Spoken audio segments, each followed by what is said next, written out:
ไปไหนกัน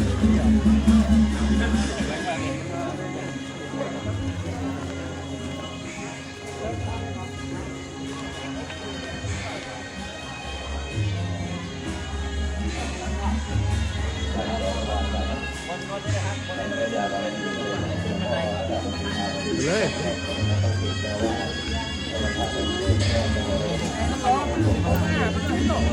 เราจะอยู่ไหนกันอ่ะ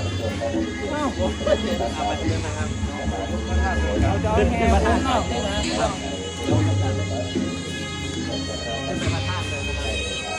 มองเทียมกันแล้วเราขึ้นมาบนพระธาตุกันทุกเทียนแล้วลงมา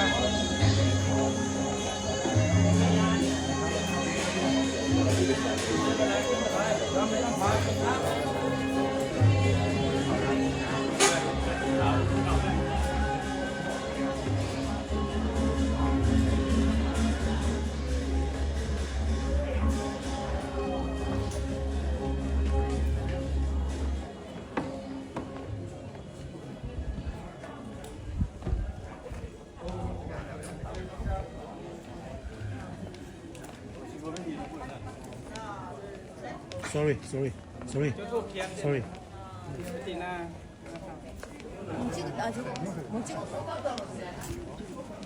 excuse me เอา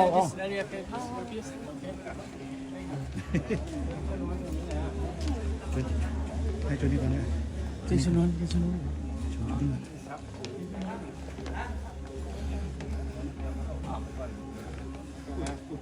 จุดทูบเทียนอะไร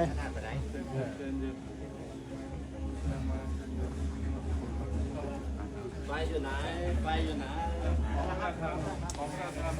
อะไรไฟอยู่ไหนติดแล้วมันติดแล้วครับมันเป็นเปลวติดแล้วเป็นลมสันทานเมื่อกี้อยู่ไหน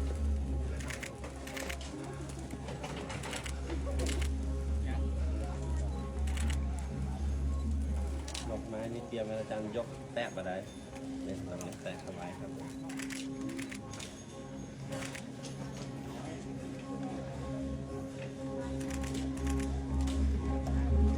ตั้งกลางพวกนี้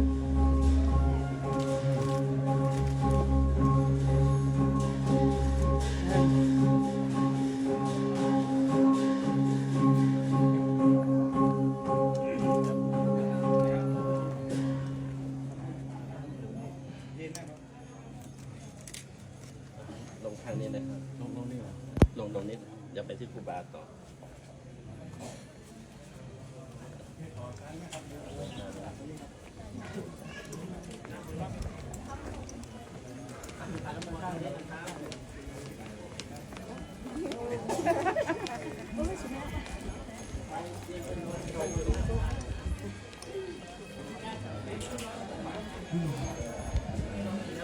ขอโทษนะครับขอโทษนะครับ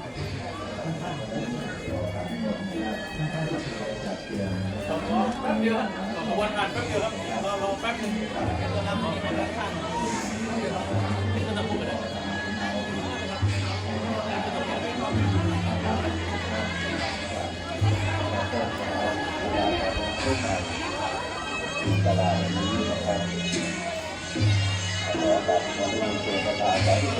เอาเสื้อในตั้งตรงนี้นายอาจารย์นิมนต์ตรงนี้คนเราตั้งตรงนี้เลยตั้งบนเลยเดียวนี่เดียวมีไฟแช็กไหมแช็กไม่ออกมาเนี่ยพี่ไม่ไฟแช็กไหมอธิษฐานก่อนมาหลอกลวงได้ชุดเดี๋ยวเขากำลังเอาไฟอยู่บอกมันแล้วมันเหี่ยง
มองทางนี้ครับ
อยู่ก้าวนั่งนี่นะ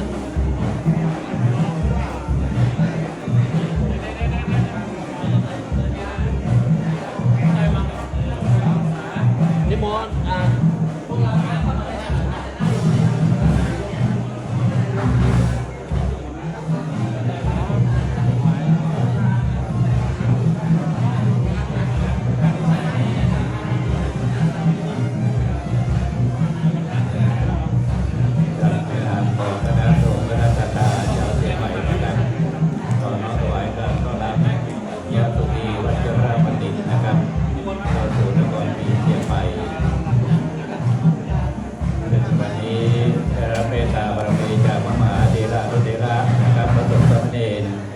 ได้เดินทางมาที่ตาพระราชคณะรุ่นใหม่นะครับจำนวนมากนะครับช่วงนี้ขอพาทุกคนนะครับก็เป็นเข้ามานั่งในศาลานะครับเป็นเจ้าหน้าที่ได้จัดเตรียมภาชนะไว้ถวายพระสนามสงฆ์คุ้มนะครับอย่างเพียงพอนะครับประกาศทุกคนนะครับนำพระวิสุทธิสงฆ์โดยสมัครนะครับทุกรูปนะครับพร้อมทั้งศรัทธาสาธุชนทุกท่านนะครับที่เดินทางมาถึงแล้วนะครับขออนุญาตได้เจอหน้าได้เลยนะครับทางไว้ในให้เรียบร้อยนะครับสักครู่หนึ่งเมื่อประธานฝ่ายสงฆ์และประธานฝ่ายคฤหัสถ์เข้าสู่บริเวณพิธีดำเนินการพิธีตามลำดับต่อไปนะครับซึ่งในวันนี้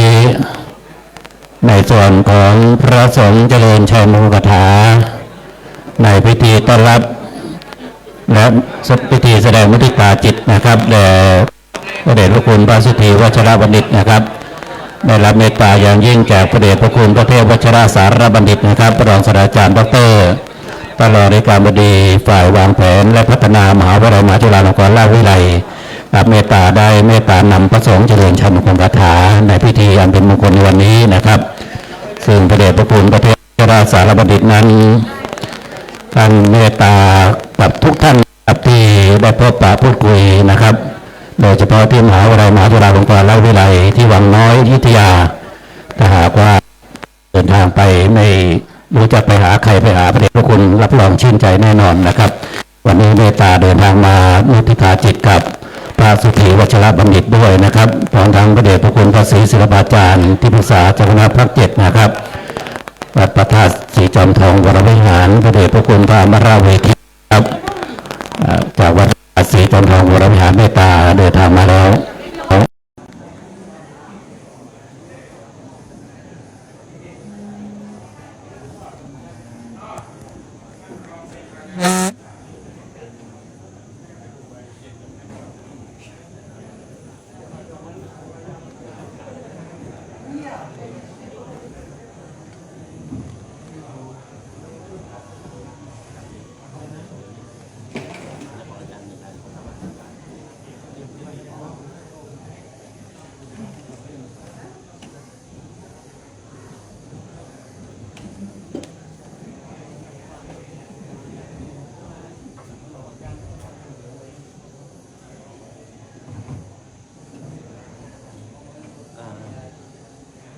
พี่เจ็ดเครื่องปัสสาวะใช้ตัวนี้นะได้เลยครับเครื่องปัสสาวะใช้ตัวนี้ของที่ว่านหนึ่งได้เลยครับวันนี้นั่งนี่เลยนั่งเลยยกก้าวนั่งเลยยกก้าวนั่งเลย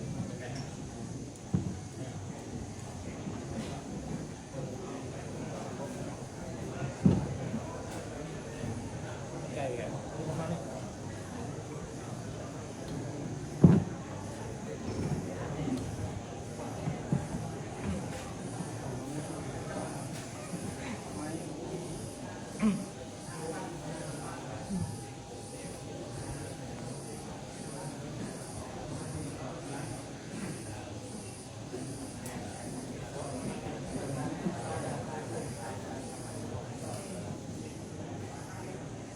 กับท่านผู้เกียรติที่เคารพทุกท่านครับในช่วงที่ยังพอมีเวลานี้นะครับพระสงฆ์ลูกไทยหรือญาติโยมสาธุชนท่านในจะแสดงมิตรจิตกับเรียนรู้พระสุธีวัชรบัณฑิตก่อนขออนุญาตหลังนี้นะครับเปิดโอกาสให้เวลาประมาณ20 นาทีนั่นเองจะพอมีเวลาเย็นๆนะครับได้ขออนุญาตแล้วก็บันทึกภาพก่อนได้ครับเพราะว่าหลังจากพิธีการแล้วอาจจะคนจำนวนเยอะนะครับ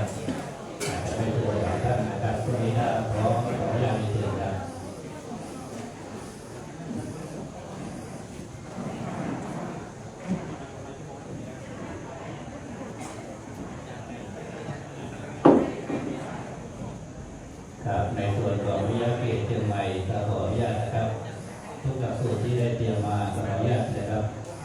นั่นแหละออกมาเลยครับทีละชุดละชุดครับแล้วก็เยอะมากครับ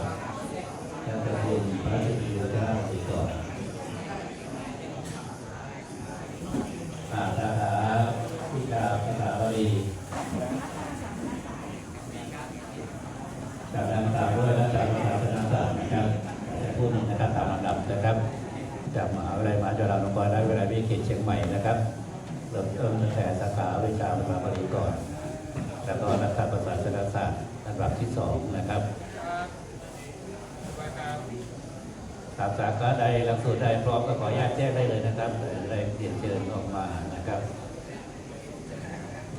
คนที่ตาเสร็จแล้วจะบันทึกภาพก็ได้ครับเป็นพอมีเวลาครับโอกาสนี้ให้โอกาสนะครับมีเวลาอยู่ครับขออนุญาตท่านอาจารย์เอกสิทธิ์ใจแดงนะครับในนามของวิทยาเขตเชียงใหม่นะตอนนี้ทุกหลักสูตรทุกสาขานะครับได้นำสิ่งอันเป็นมงคลนะฮะมาแสดงมุทิตาสการะกับพระเดชพระคุณต่อไปเป็นหลักสูตรรปมนะครับขออนุญาตที่ผมเป็นหลักสูตรรปมขอมอบถวาย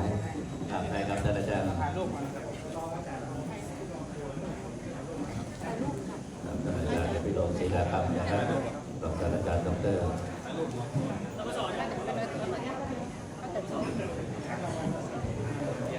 ครับจากนั้นเป็นชมรมพี่น้องไตมจรนะครับพี่น้องไตมจรครับเตรียมพร้อมเลยนะครับ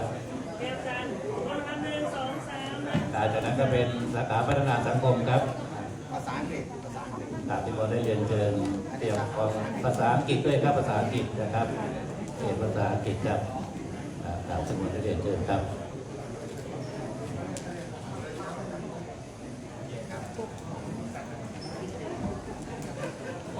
จากนั้นก็เป็นสำนักงานวิทยาเขตนะครับสำนักงานวิทยาเขตนะครับนำโดยท่านผู้ในวยการสำนักงานวิทยาเขต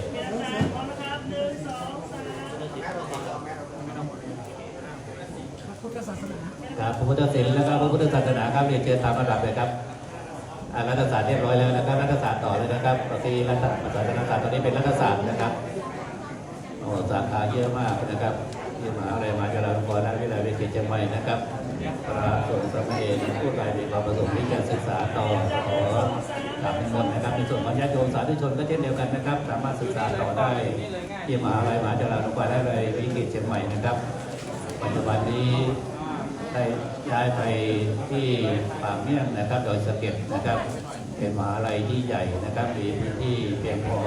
นะครับในการศึกษาครับดีเชิญท่านอาจารย์พิรพันธ์ครับขออนุญาตภายในองค์กรของพวกเรานะครับหลักสูตรรัฐศาสตร์นะครับนำโดยท่านผู้ช่วยศาสตราจารย์พระครูสิริสังวรบัณฑิตชื่อใหม่นะฮะพระครูสมุวรรณลบนะฮะต่อไปสาขาพุทธศิลปกรรมครับปริญญาโทปริญญาเอกนะครับเป็นผลงานของพุทธศิลปกรรมเองนะครับต่อไปเป็นสาขาวิชาพระพุทธศาสนาปริญญาตรีโทและก็เอกเช่นเดียวกันนะครับวันนี้เป็นวันของครอบครัวใหญ่ก็คือมจร.ทุกหลักสูตรได้พร้อมใจกันในการเตรียมสิ่งของที่แต่ละสาขาคิดว่าเป็นมงคลที่สุดวันนี้มาแสดงมุทิตาแด่พระเดชพระคุณเจ้าคุณสุธีรองอธิการบดีวิเขตเชียงใหม่นะครับอันนี้ลูกศิษย์ผมก็อาจารย์ประกรณ์ครับหลักสูตรพี่น้องมาจากประเทศลาวนิสิตประเทศลาวนะครับอันเพื่อนได้เตรียมสิ่งของมาถวายอาจารย์เจ้าคุณใหม่ครับต่อไปพัฒนาสังคมครับระดับปริญญาโทนะครับพัฒนาสังคมนำโดยท่านผู้ช่วยศาสตราจารย์ดร.ทิพาพรเยสุวรรณแล้วก็นิสิตนะครับนะคุณรุ่งทิพย์นะอาจารย์พรรษาแล้วก็หลายท่านนะฮะนิสิตระดับปริญญาโทพัฒนาสังคมนะครับก็ขอบันทึกภาพนิดหน่อยครับเป็นภาพประวัติศาสตร์ของวิทยาเขตเชียงใหม่ของพวกเรานะครับครับก็น้อมสักการะบูชามุทิตาอย่างยิ่ง พระเดชพระคุณเจ้าคุณอาจารย์ของพวกเราอีกนะครับตอนนี้คุณแม่ผู้ใหญ่ใจดีเศรษฐีใจบุญอีกท่านหนึ่งนะครับนะมีของมุทิตาสการะนะต้องขอบพระคุณเป็นอย่างยิ่งอันดับต่อไปสำนักงานวิทยาเขตนะซึ่งเป็นแม่บ้านนะของมจร.ของเรา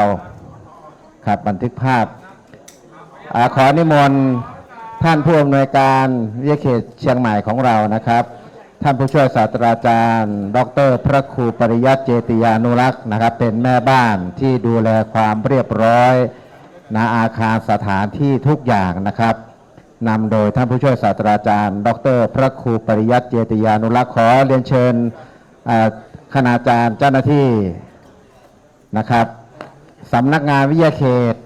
นะครับเรามี3สำนักนะครับวิไลสงฆ์แล้วก็วิชาการตอนนี้สำนักงานวิทยาเขตนะครับนำโดยผู้บริหารทั้งหมดนะครับมามุทิตาสการะแด่พระเดชพระคุณ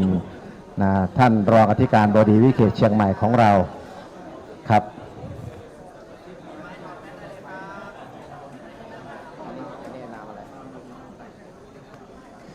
ครับ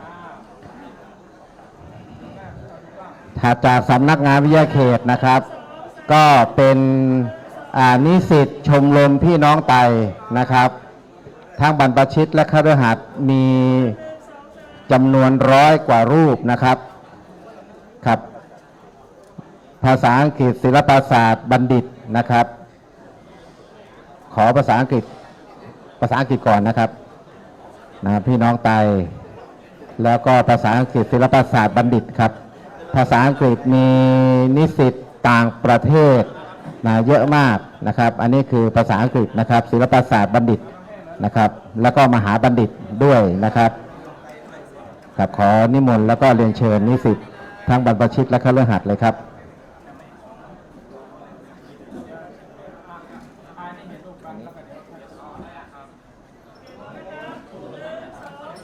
อันนี้ต่อจากนี้เป็นนิสิตคณะสงฆ์ประเทศลาวเพิ่นมาเรียนหนังสือที่เชียงใหม่นะครับส้มล่มพี่น้องลาวสปป.ลาวนะครับก็มีจำนวนหนึ่งที่เป็น foreigner student ซึ่งเรียนเป็นภาษาอังกฤษนะครับก็ทุกหลักสูตรทุกชมรมที่อยู่ในมหาจุฬานะครับวันนี้พร้อมใจกันที่มาแสดงมุทิตาสการะและก็ต้อนรับท่านรองอธิการบดีวิเขตเชียงใหม่พระสุธีวัชรบัณฑิตนะครับขอบพระคุณมากครับท่านอาจารย์ครับครับขอบคุณท่านอาจารย์ดร.พิรมศรีดาคำนะครับรองศาสตราจารย์ดร.พิรมศรีดาคำที่ได้ประชาสัมพันธ์แล้วก็กราบนิมนต์เรียนเชิญในส่วนของบุคลากรนะครับของมหาวิทยาลัยมหาจุฬาลงกรณวิทยาลัยวิเขตเชียงใหม่เข้าถวายมุทิตาสักการะนะครับแด่พระเดชพระคุณพระสุธีวัชรบัณฑิตนะครับในโอกาสที่ได้รับพระมหากรุณาธิคุณโปรดตั้งสมณศักดิ์นะครับเป็นพระราชาคณะชั้นสามัญในราชทินานามว่าพระสุธีวัชรบัณฑิตนะครับวันนี้พระเดชพระคุณหลวงพ่อพระธรรมเสนาบดีรองเจ้าคณะภาค7นะครับเจ้าวาดพระธาตุโดยเทพราชบริหารเมตตาจัดให้มีพิธีต้อนรับ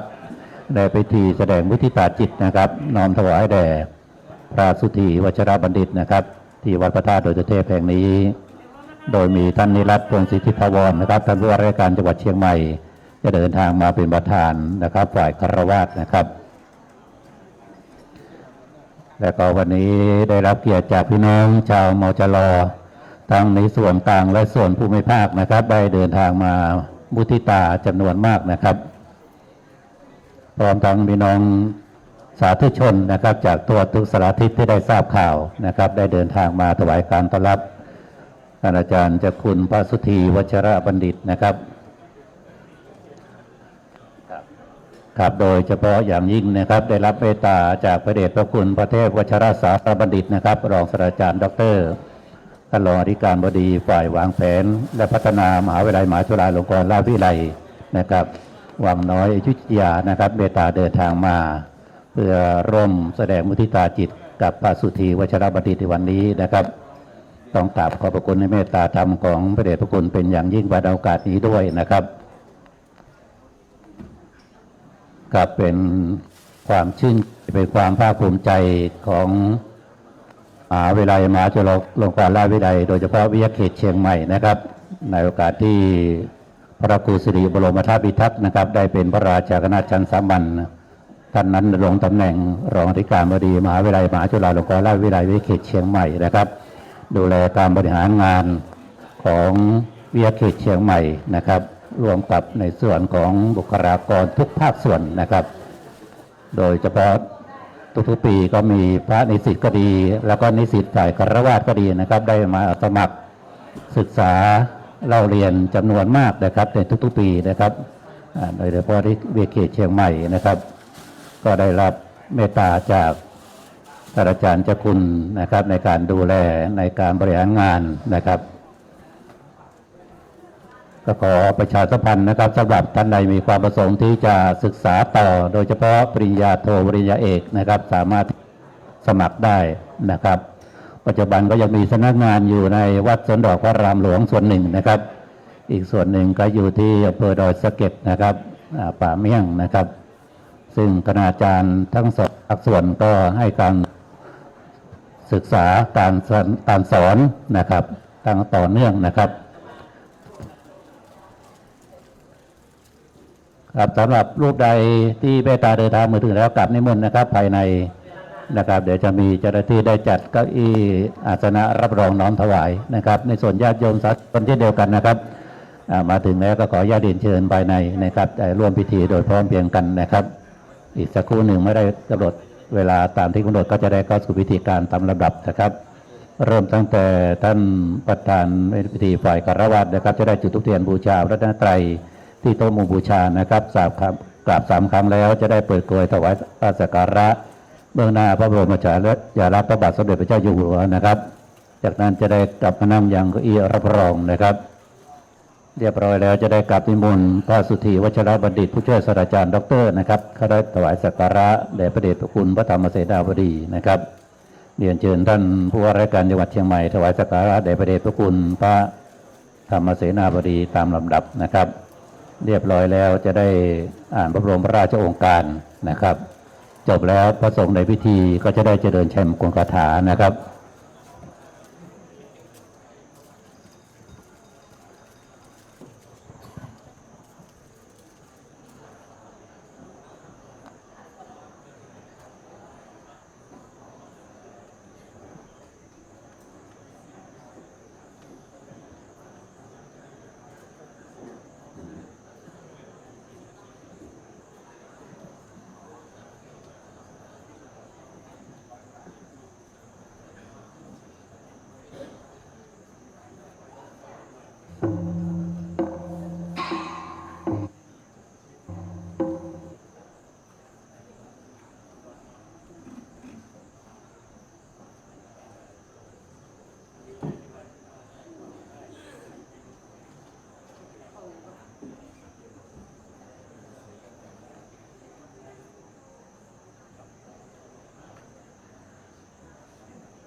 กับในช่วงนี้จ้างฟ้อนจาก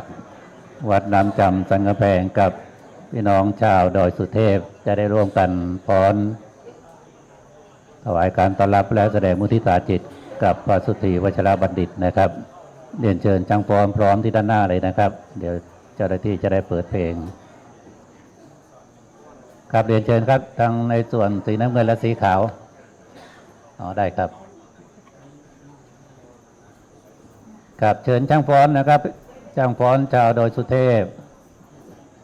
ครับถ้าได้ยินเสียงนี้เรียนเชิญที่ด้านพิธีนะครับ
กั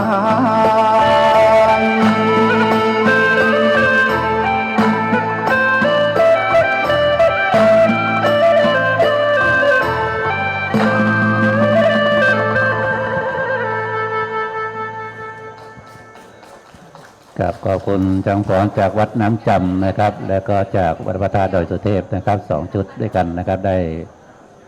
พรถวายแด่พระเดชพระคุณพระสุธีวชิรบัณฑิตนะครับ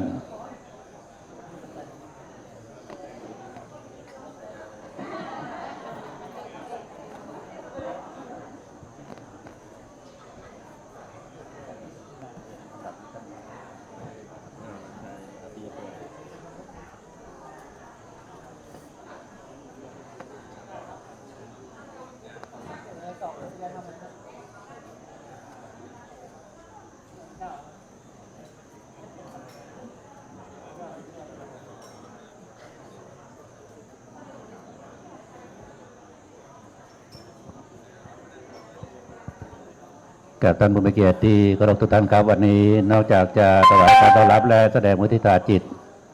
ในพระเดชพระคุณพระสุธีวชิรบัณฑิตแล้วนะครับเมตตาบารมีของพระเดชพระคุณหลวงพ่อพระธรรมเสนาบดีได้จัดมุทิตาจิตกับพระสงฆ์สมณเณรนะครับที่สอบปรริญญาธรรม9 ประโยคได้นะครับโดยเฉพาะสำนักเรียนวัดพระธาตุดอยสุเทพราชวรวิหารในปีนี้นะครับสอบได้ปรริญญาธรรม9 ประโยคจำนวน2 รูปด้วยกันนะครับของวัดพระธาตุดอยสุเทพนะครับในจังหวัดเชียงใหม่นี้ทั้งหมด4 รูปนะครับทั่วประเทศนั้น72นะครับทั่วประเทศปรริญญาธรรม9 ประโยคจำนวน72 รูปนะครับเท่ากับพระชนมายุของพระบาทสมเด็จพระเจ้าอยู่หัวนะครับแล้วก็จังหวัดเชียงใหม่ปีนี้รอบแรกที่สอบผ่านทั้งหมดตั้งแต่ประโยค1 2ถึงปรริญญาธรรม9 ประโยคนะครับรวมแล้ว72 รูปนะครับ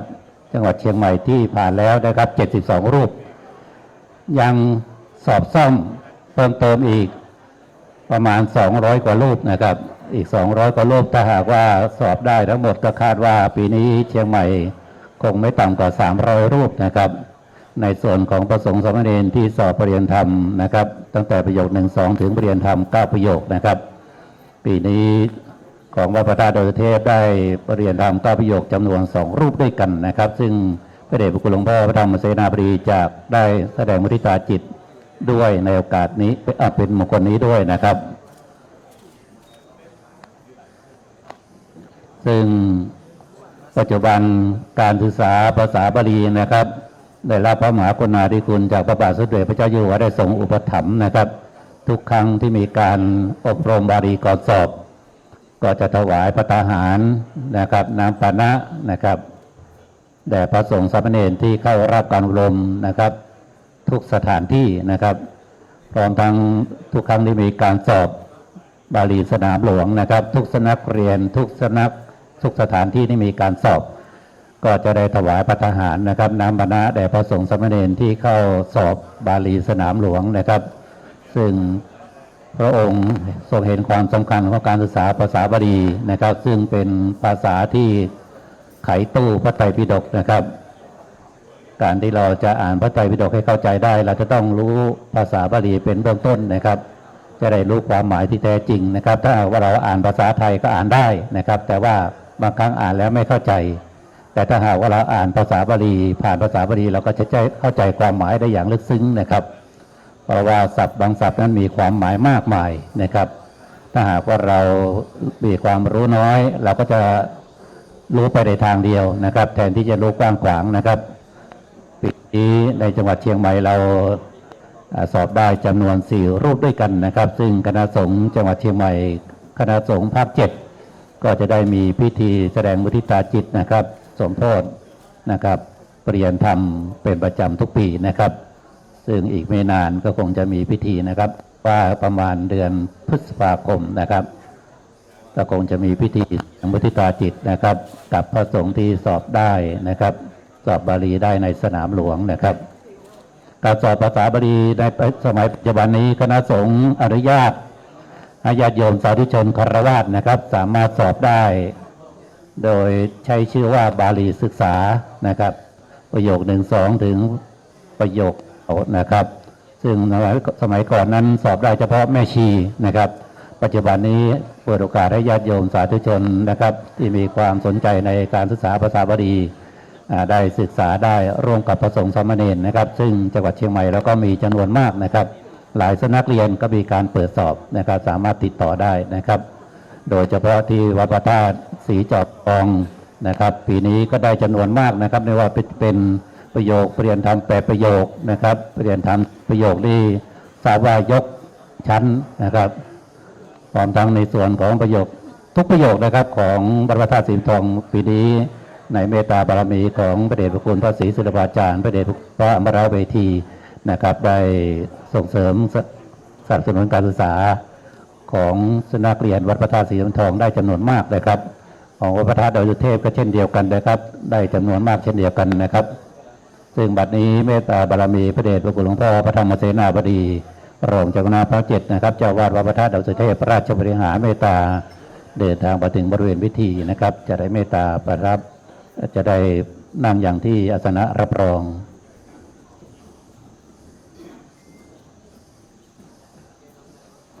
กับวันนี้พระเดชพระคุณหลวงพ่อชื่นใจในศิษยานุศิษย์ของพระเดชพระคุณในสัตธิวิหาริกนะครับและอันเตวาสิกนะครับของพระเดชพระคุณที่ประสบความสำเร็จนะครับทั้งในด้านสมณศักดิ์และด้านการศึกษา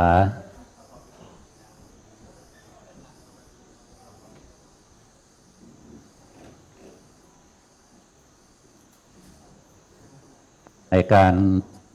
อบรมบาลีก่อนสอบที่วัดดอยสัพพัญญู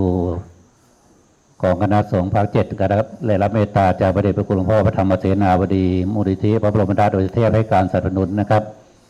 ทั้งในส่วนของอุปกรณ์การเขียน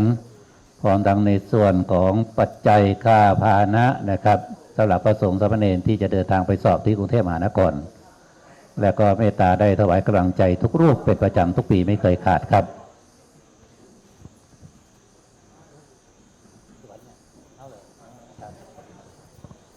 กราบแล้วโอกาสนี้ได้รับเกียรติอย่างยิ่งกราบจากท่านนิรัตน์พงศ์สิทธิถาวรครับท่านผู้ว่าราชการจังหวัดเชียงใหม่ได้กรุณาให้เกียรติเดินทางมาเป็นประธานในวันนี้ครับเรียนทุกท่านเพื่อกรุณาทราบว่าในปีนี้ท่านผู้ว่าราชการจังหวัดเชียงใหม่เต็มที่เต็มใจเป็นอย่างยิ่งนะครับในการที่ขจัดไฟป่าหมอกควันให้พ้นไปจากเชียงใหม่เรานะครับก็ขอพระสงฆ์สามเณรได้ประชาสัมพันธ์และก็ญาติโยมสาธุชนได้ช่วยกันนะครับปีนี้เราลดลงเป็นอย่างยิ่งครับลดลงมากเลยครับลดลงกว่า 50% นะครับเชียงใหม่เราจะอากาศดีหรือไม่ก็อยู่ที่พวกเราทั้งหลายได้ช่วยกันนะครับช่วยเป็นกำลังใจกับท่านผู้ว่าราชการจังหวัดเชียงใหม่ของเราด้วยนะครับท่านได้เต็มที่อย่างยิ่งนะครับในการที่จะขจัดไฟป่าหมอกควันไม่ให้เกิดขึ้นนะครับโดยเฉพาะการเผาเศษขยะเล็กๆน้อยๆครับก็จะเป็นนะครับก็ขอได้ให้ความร่วมมือกันนะครับหลังจากวันที่15 พฤษภาคมเป็นต้นไปถึงเปิดโอกาสให้เผาได้นะครับช่วงนี้ขอกันก่อนนะครับ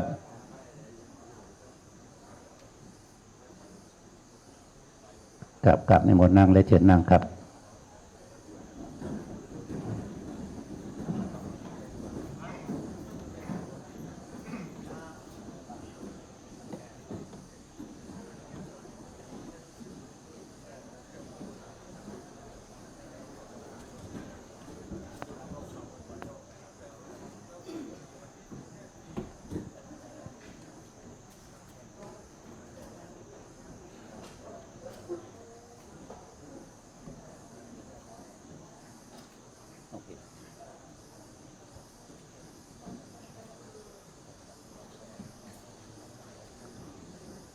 ขอประทานการมรการพระเดชพระคุณพระธรรมเสนาบดีรองเจ้าคณะภาค7เจ้าวาดวัดพระธาตุดอยสุเทพพระราชวรวิหารพระสงฆ์สามเณรที่เคารพทุกรูปเรียนท่านนิรัตน์พงศ์สิทธิถาวรท่านผู้ว่าราชการจังหวัดเชียงใหม่ประธานในพิธีและท่านผู้มีเกียรติที่เคารพทุกท่านครับบัดนี้ได้เวลาอันเป็นมงคลแล้วโอกาสนี้ขอรับเกียรติจากท่านนิรัตน์พงศ์สิทธิถาวรผู้ว่าราชการจังหวัดเชียงใหม่ได้กรุณาเกียรติเป็นประธานในพิธีจุดธูปเทียนบูชาพระนาไตรและเปิดโกยถวายราชสักการะตามลำดับขออนุญาตเรียนเชิญครับ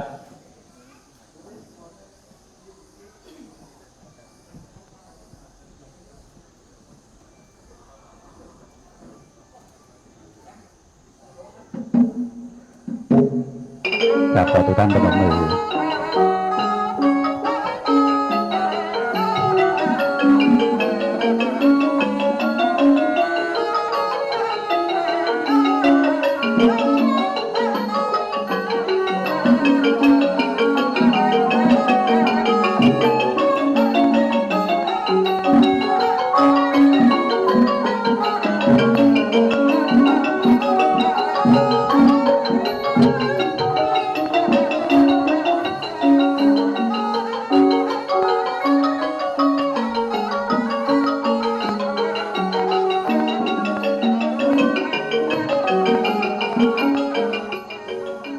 ขอคารวะลุกขึ้นยืนครับท่านผู้ว่าจะได้เปิดกลวยถวายสักการะ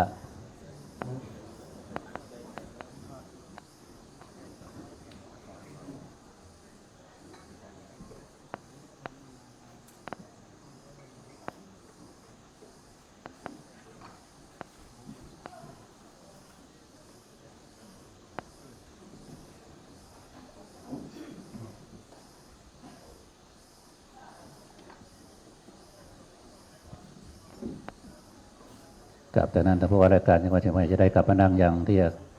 รับรองเดิมท่านผู้มีเกียรติที่ทุกท่านจะได้นั่งลง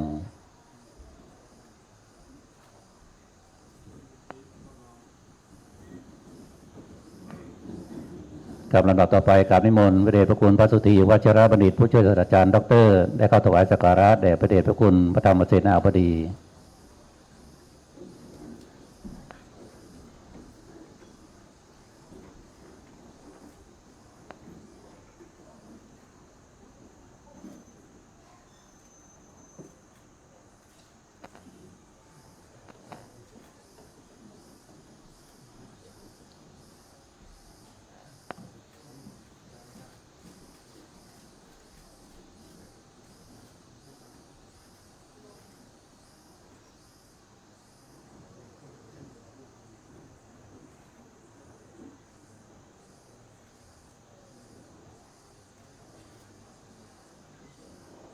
กับจากนั้นเรียนเชิญท่านผู้ว่าราชการจังหวัดเชียงใหม่เขาถวายสักการะแด่พระเดชพระคุณพระธรรมเสนาบดีตามลำดับ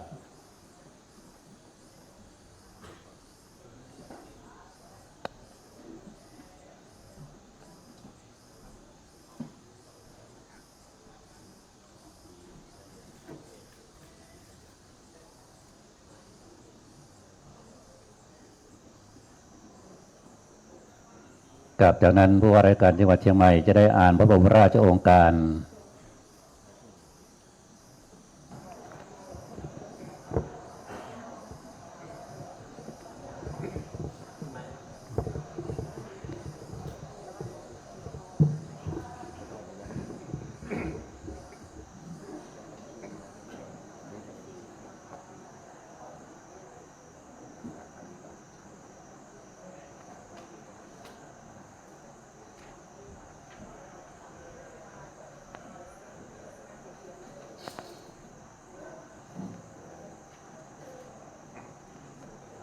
ถือนะพี่ไม่ต้องถือนะ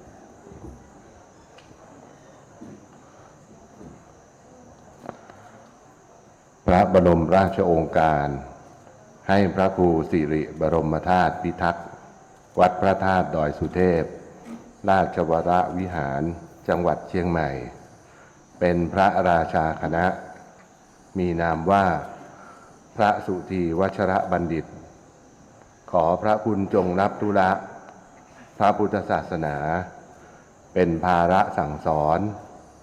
ช่วยระงับอธิกรณ์และอนุเคราะห์พระภิกษุสามเณรในพระอารามโดยสมควร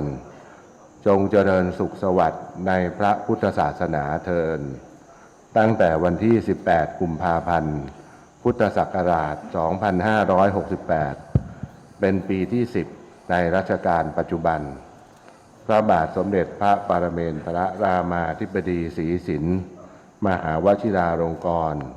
พระวชิรเกล้าเจ้าอยู่หัว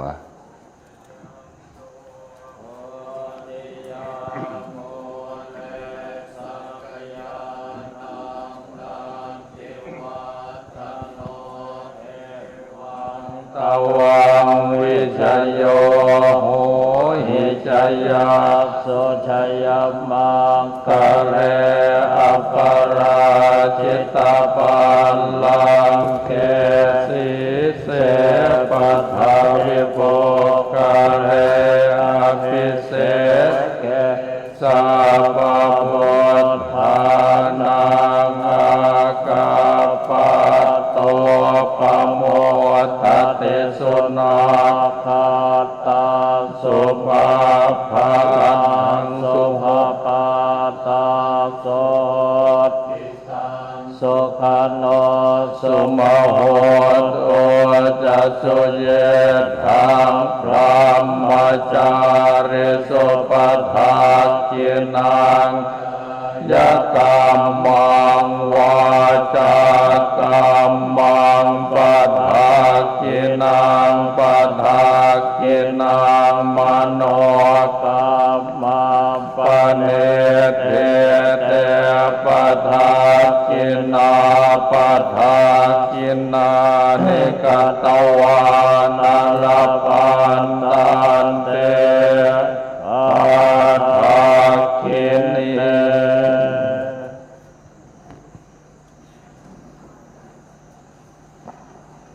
กับและจากนี้ขอโอกาสนิมนต์3 รูปนะครับรับการถวายมุทิตาสักการะมุทิตาจิตนะครับนับถวายมุทิตาจิตจากพระเดชพระคุณหลวงพ่อพระธรรมเสนาบดีนะครับรูปที่1ครับพระเดชพระคุณพระสุธีรัตนบัณฑิตครับเข้ารับการแสดงมุทิตาจิตจากพระเดชพระคุณหลวงพ่อพระธรรมเสนาบดีในโอกาสได้รับพระมหากรุณาธิคุณนะครับโปรดตั้งสมณศักดิ์เป็นพระสุธีวัชรบัณฑิตนะครับ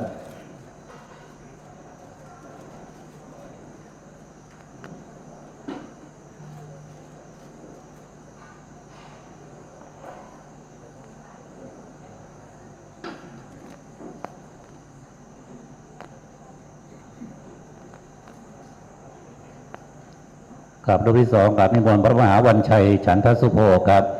เรียนธรรม9 ประโยคนะครับในโอกาสที่สอบได้เรียนธรรมประโยคนะครับในปีนี้นะครับพระเดชพระคุณหลวงพ่อในนามของสำนักเรียนวัดพระธาตุดอยสุเทพราชบรมวิหารนะครับพระเดชพระคุณหลวงพ่อเมตตาได้แสดงมุทิตาจิตเป็นเบื้องต้นก่อน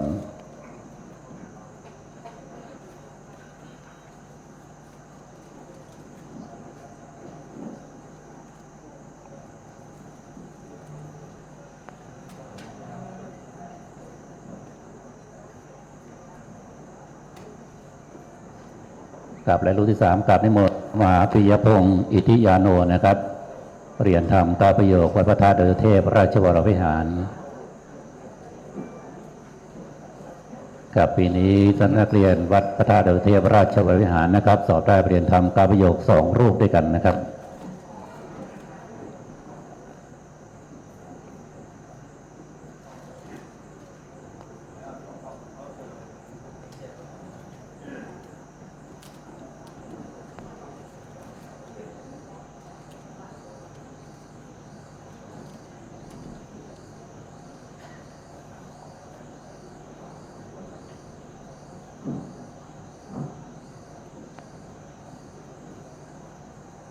กับและจากนี้จะได้น้อมประเคนวัตถุทายธรรมแด่พระมหาเถรานุเถระที่เมตตาได้เจริญชัยมงคลคาถานะครับน้อมถวายรูปที่1นะครับแด่พระเดชพระคุณพระเทพวชิรสารบัณฑิตนะครับรองศาสตราจารย์ดร.รองเลขาบดีฝ่ายวางแผนและพัฒนามหาวิทยาลัยมหาจุฬาลงกรณราชวิทยาลัยก็อยากเรียนเชิญท่านนิรัตน์พงศ์สิทธิธบรครับท่านผู้ว่าราชการจังหวัดเชียงใหม่ครับรูปที่2น้อมถวายแด่พระเดชพระคุณพระศรีศิลปาจารย์นะครับขออยากเรียนเชิญนางอารีปัจจันทร์นะครับผู้ในวยการสำนักงานพุทธศาสนาจังหวัดเชียงใหม่นะครับรูปที่3นะครับขออนุญาตเรียนเชิญในนามของสำนักงานว่าเชียงใหม่นะครับตั้งแต่รูปที่4ไปต้นไปนะครับขออยากเรียนเชิญในส่วนของคณาจารย์มหาวิทยาลัยมหาจุฬาลงกรณราชวิทยาลัยได้เป็นผู้แทนนะครับในการน้อมประเคนครับขออนุญาตเรียนเชิญครับ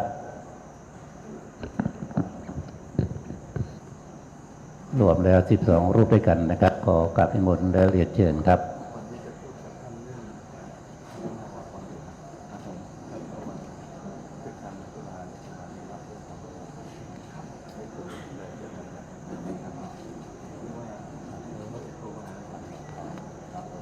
ทำได้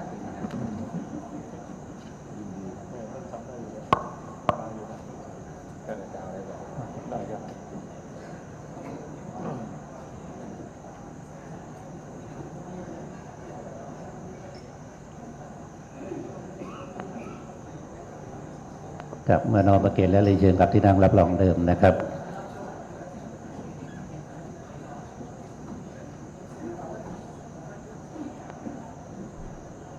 กับก่อนที่ประสงค์ทั้งนั้นจะได้อนุโมทนานะครับเบื้องต้นพระสุธีวชิรบัณฑิตผู้ช่วยศาสตราจารย์ดร.รองอธิการบดีมหาวิทยาลัยมหาจุฬาลงกรณวิทยาลัยวิทยาเขตเชียงใหม่จะได้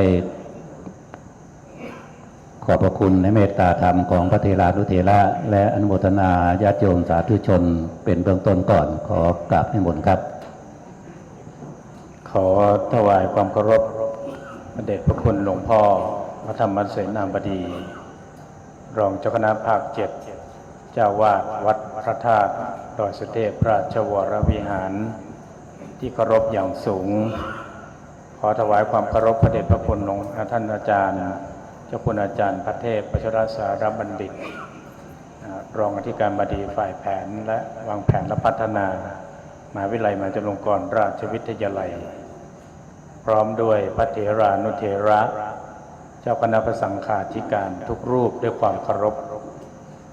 ขอเจริญพรมายังท่านผู้ว่าราชการจังหวัดเชียงใหม่ท่านผู้อำนวยการสำนักงานพระพุทธศาสนาจังหวัดเชียงใหม่ผู้อำนวยการสำนักงานวัฒนธรรมจังหวัดเชียงใหม่พร้อมด้วยบุคลากรมหาวิทยาลัยมหาจุฬาลงกรณราชวิทยาลัยวิทยาเขตเชียงใหม่ทุกท่านพร้อมด้วยคณะศรัทธาญาติโยมที่มาจากจังหวัดลำปางจังหวัดลำพูนแล้วก็ที่บ้านใกล้เรือนเคียงญาติโยมที่เป็นแฟนคลับสถานีวิทยุทุกท่านวันนี้เป็นวันที่ก้าวกระผมอาตมาภาพมีความปราบปลื้มใจที่ทางพระเดชพระคุณหลวงพ่อได้จัดให้มีการต้อนรับสัญญบัตรพัดยศซึ่งก็ได้รับความเมตตาจากพระเดชพระคุณหลวงพ่อด้วยดีตลอดมาเมื่อวานซืนนั้นได้ต้อนรับจากคณะสงฆ์จังหวัดเชียงใหม่ซึ่งจัดที่วัดพระสิงห์วรมหาวิหารและในการนี้ก็เช่นเดียวกันท่านผู้ว่าท่านก็ได้ปรารภไว้ครั้งก่อนว่าท่านจะได้มาเป็นประธานก็ต้องขออนุโมทนาขอบคุณอย่างยิ่งท่านก็มาตามที่ท่านได้ปรารภไว้ซึ่งท่านผู้ว่าท่านนี้เป็นคนเก่งเป็นคนที่เรานั้นได้ไปปรึกษาหารือหลายๆเรื่องท่านก็ให้ความอนุเคราะห์ด้วยดีตลอดมาตลอดจนถึงหน่วยงานราชการในภายใต้การปกครองของท่านผู้ว่าราชการจังหวัดเชียงใหม่เพราะฉะนั้นจึงดีใจ2 อย่าง 3 อย่างร่วมกันทั้งหมดทั้งที่พระเดชพระคุณหลวงพ่อเองก็ให้ความอนุเคราะห์เมตตาด้วยดีตลอดมาซึ่งในวันนี้ดีใจภูมิใจภาคภูมิใจที่ได้มาเป็นผู้ช่วยเจ้าวาดวัดพระธาตุดอยสุเทพซึ่งก็ได้สนองงานกับพระเดชพระคุณหลวงพ่อตลอดจนถึงควบคู่กันไปก็เรื่องของการศึกษาของมหาวิทยาลัยมหาจุฬาลงกรณราชวิทยาลัยวิทยาเขตเชียงใหม่พร้อมด้วยงานคณะสงฆ์จังหวัดเชียงใหม่ก้าวกับผมอาตมาภาพก็ขอปฏิญาณตนไว้ว่าสิ่งใดที่กล่าวจะได้รับใช้สนองงานพระเดชพระคุณหลวงพ่อพร้อมด้วยคณะสงฆ์จังหวัดเชียงใหม่และงานของจังหวัดเชียงใหม่และงานของคณะสงฆ์งานมจร.ทุกสิ่งทุกอย่างก็จะทำด้วยความตั้งใจแล้วก็ตั้งมั่นแน่วแน่ในการที่จะร่วมกันพัฒนาสานต่อเรื่องของงานคณะสงฆ์เรื่องของการศึกษาและเรื่องของการทำนุบำรุงศิลปวัฒนธรรมงานบริการสังคมทั้งหมดทั้งมวลเหล่านี้เป็นสิ่งที่เกล้ามีในวันนี้ได้รับพระราชโองการจากพระบาทสมเด็จพระเจ้าอยู่หัวก็ถือว่าเป็นพระมหากรุณาธิคุณอย่างสูงยิ่งที่ได้ตั้งสมณศักดิ์ชั้นสามัญ ในวันนี้ซึ่งก็จะท่านญาติโยมจะสังเกตได้ว่าเห็นจะเป็นเรื่องของการศึกษาคำราชทินนามนั้นลงท้ายด้วยบัณฑิตก็เรื่องของการศึกษาฉะนั้นราชทินนามนี้เป็นสิ่งที่น่าภาคภูมิใจและเป็นราชทินนามที่สวยสดงดงามดังที่ก้าวกับผมเองอาตมาภาพเองก็มีความรู้สึกตัวเองว่าชื่อราชทินนามนี้เป็นราชทินนามที่รักแล้วก็ชอบมากตั้งใจตั้งแต่แรกว่าชื่อยาวชื่อสั้นแต่นี้เป็นพระสุธีวัชรบัณฑิตซึ่งเป็นราชทินนามที่ได้พระราชทานมาก็ต้องขอกราบขอบพระคุณในความเมตตาของพระมหาเถระทุกๆท่านในวันนี้แล้วก็ขอกราบขอบพระคุณพระเดชพระคุณหลวงพ่อให้มีการจัดต้อนรับสัญญบัตรพัดยศในวันนี้แล้วก็ขออนุโมทนากราบขอบพระคุณพระเถรานุเถระเจ้าคณะพระสังฆาธิการทุกรูปแล้วก็ท่านผู้ว่าราชการจังหวัดเชียงใหม่ท้ายที่สุดนี้ขออำนวยพรให้กับทุกๆท่านจงมีแต่ความสุขความเจริญขออ้างเอาคุณพระศรีรัตนตรัยและสิ่งศักดิ์สิทธิ์ทั้งหลาย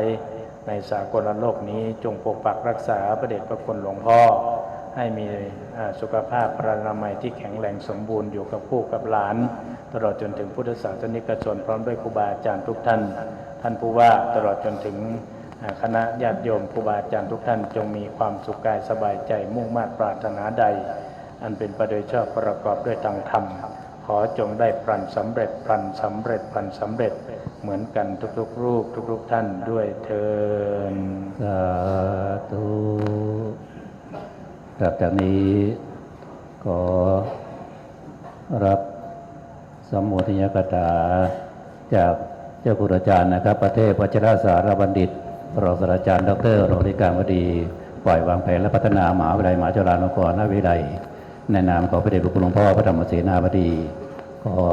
เมตตาท่านเจ้าคุณอาจารย์ครับขอถวายความเคารพ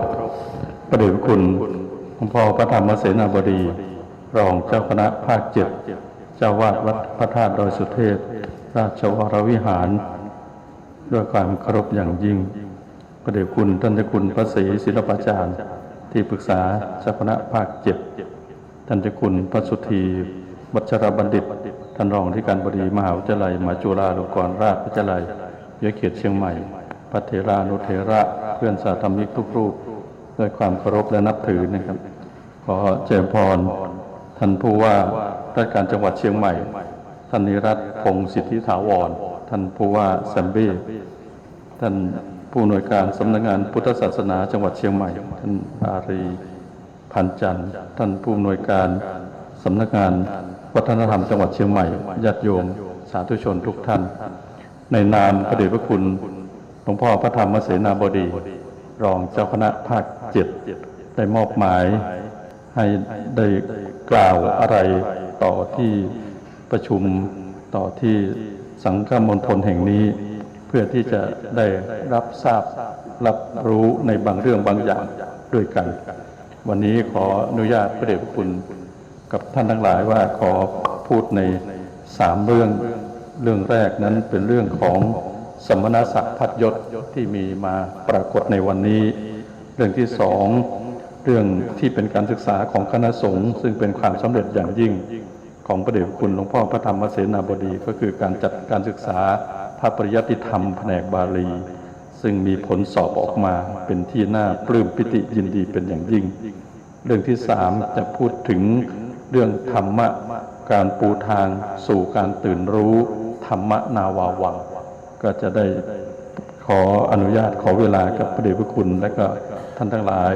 ใน3ประเด็นนี้ในวันที่21มีนาคมพุทธศักราช2568ที่ผ่านมาพระบาทสมเด็จพระเจ้าอยู่หัวผู้ทรงพระคุณอันประเสริฐได้มีพระกรุณาโปรดเกล้าโปรดกระหม่อมให้พลอากาศเอกชลิตพุกผาสุขท่านองคมนตรีได้เชิญสัญญบัตรพัดยศให้ถวาย ผู้บริหารมหาวิทยาลัยมหาจุฬาลงกรณราชวิทยาลัยจำนวน 11 รูปที่อาคารมวค 48 พรรษามหาวิทยาลัยมหาจุฬาลงกรณราชวิทยาลัยเป็นครั้งแรกเป็นประวัติศาสตร์ที่เกิดขึ้นในวงการการศึกษาที่เรียกว่ามหาวิทยาลัยมหาจุฬาลงกรณราชวิทยาลัยในประเด็นแรกนั้นอยากพูดถึงเรื่องสมณศักดิ์สักเล็กน้อยเพื่อทำความเข้าใจกับท่านทั้งหลายแต่สำหรับพระเถรานุเถระนั้นก็คงจะเข้าใจกันเป็นอย่างดีอยู่แล้วสมณศักดิ์มีมาแต่โบราณกาลมีมาตั้งแต่ครั้งสมัยกรุงสุโขทัยเรารับเอาพุทธศาสนาแบบลังกาวงศ์แบบลังกามาเผยแผ่ในสุโขทัยยาวมาจนถึงปัจจุบันนี้เรานับถือพุทธศาสนาในแบบลังกาวงศ์ซึ่งลังกานั้นแต่เดิมเรียกว่าสิงหนซึ่งมีกรุงโคลัมโบเป็นเมืองหลวง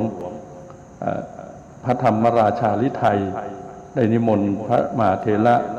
ซึ่งเรียกในภายหลังเป็นสมณศักดิ์เป็นพระสังฆราชในการปกครองได้มาปกครองที่กรุงสุโขทัยพระองค์ก็ได้ปรึกษากับสมเด็จพระสังฆราชในสมัยนั้นซึ่งเรียกว่ามหาสวามีเพื่อที่จะถวายสมณศักดิ์ให้กับพระสงฆ์ตามสุโขทัยและหัวเมืองต่างๆจึงปรากฏร่องรอยว่าการถวายสมณศักดิ์เป็นพระราชอำนาจเป็นพระราชศรัทธาของพระบาทสมเด็จพระเจ้าอยู่หัวและมีมาตั้งแต่สมัยนั้นมาสมัยกรุงศรีอยุธยาการปกครองของคณะสงฆ์แบ่งออกเป็นสามส่วนใหญ่ๆคือคณะใต้คณะเหนือและอรัญญวาสีในสมัยกรุงศรีอยุธยาจะเห็นว่ามีอรัญญวาสีเพิ่มเข้ามามีตอนหลังมาในสมัยเรานี้มีคามวาสีด้วยก็คือมีวัดป่าวัดบ้านเพิ่มเข้ามาในสมัยกรุงศรีอยุธยายิ่งชัดใหญ่ว่ามีพระเถระที่ปกครองในสมัยนั้นเช่นเจ้าคณะใหญ่หนใต้ก็มีพระพุทธโฆษาจารย์ปกครองเจ้าคณะใหญ่หนเหนือเจ้าคณะเหนือก็มีพระพุทธาจารย์ปกครองอรัญญวาสีก็มีพระพรรณรัตน์หรือพระพรรณรัตน์เป็นฝ่ายปกครองซึ่งปัจจุบันนี้เราก็มีสมเด็จพระพุทธาจารย์สมเด็จพระพุทธโฆษาจารย์และก็สมเด็จพระวรรณรัตน์เป็น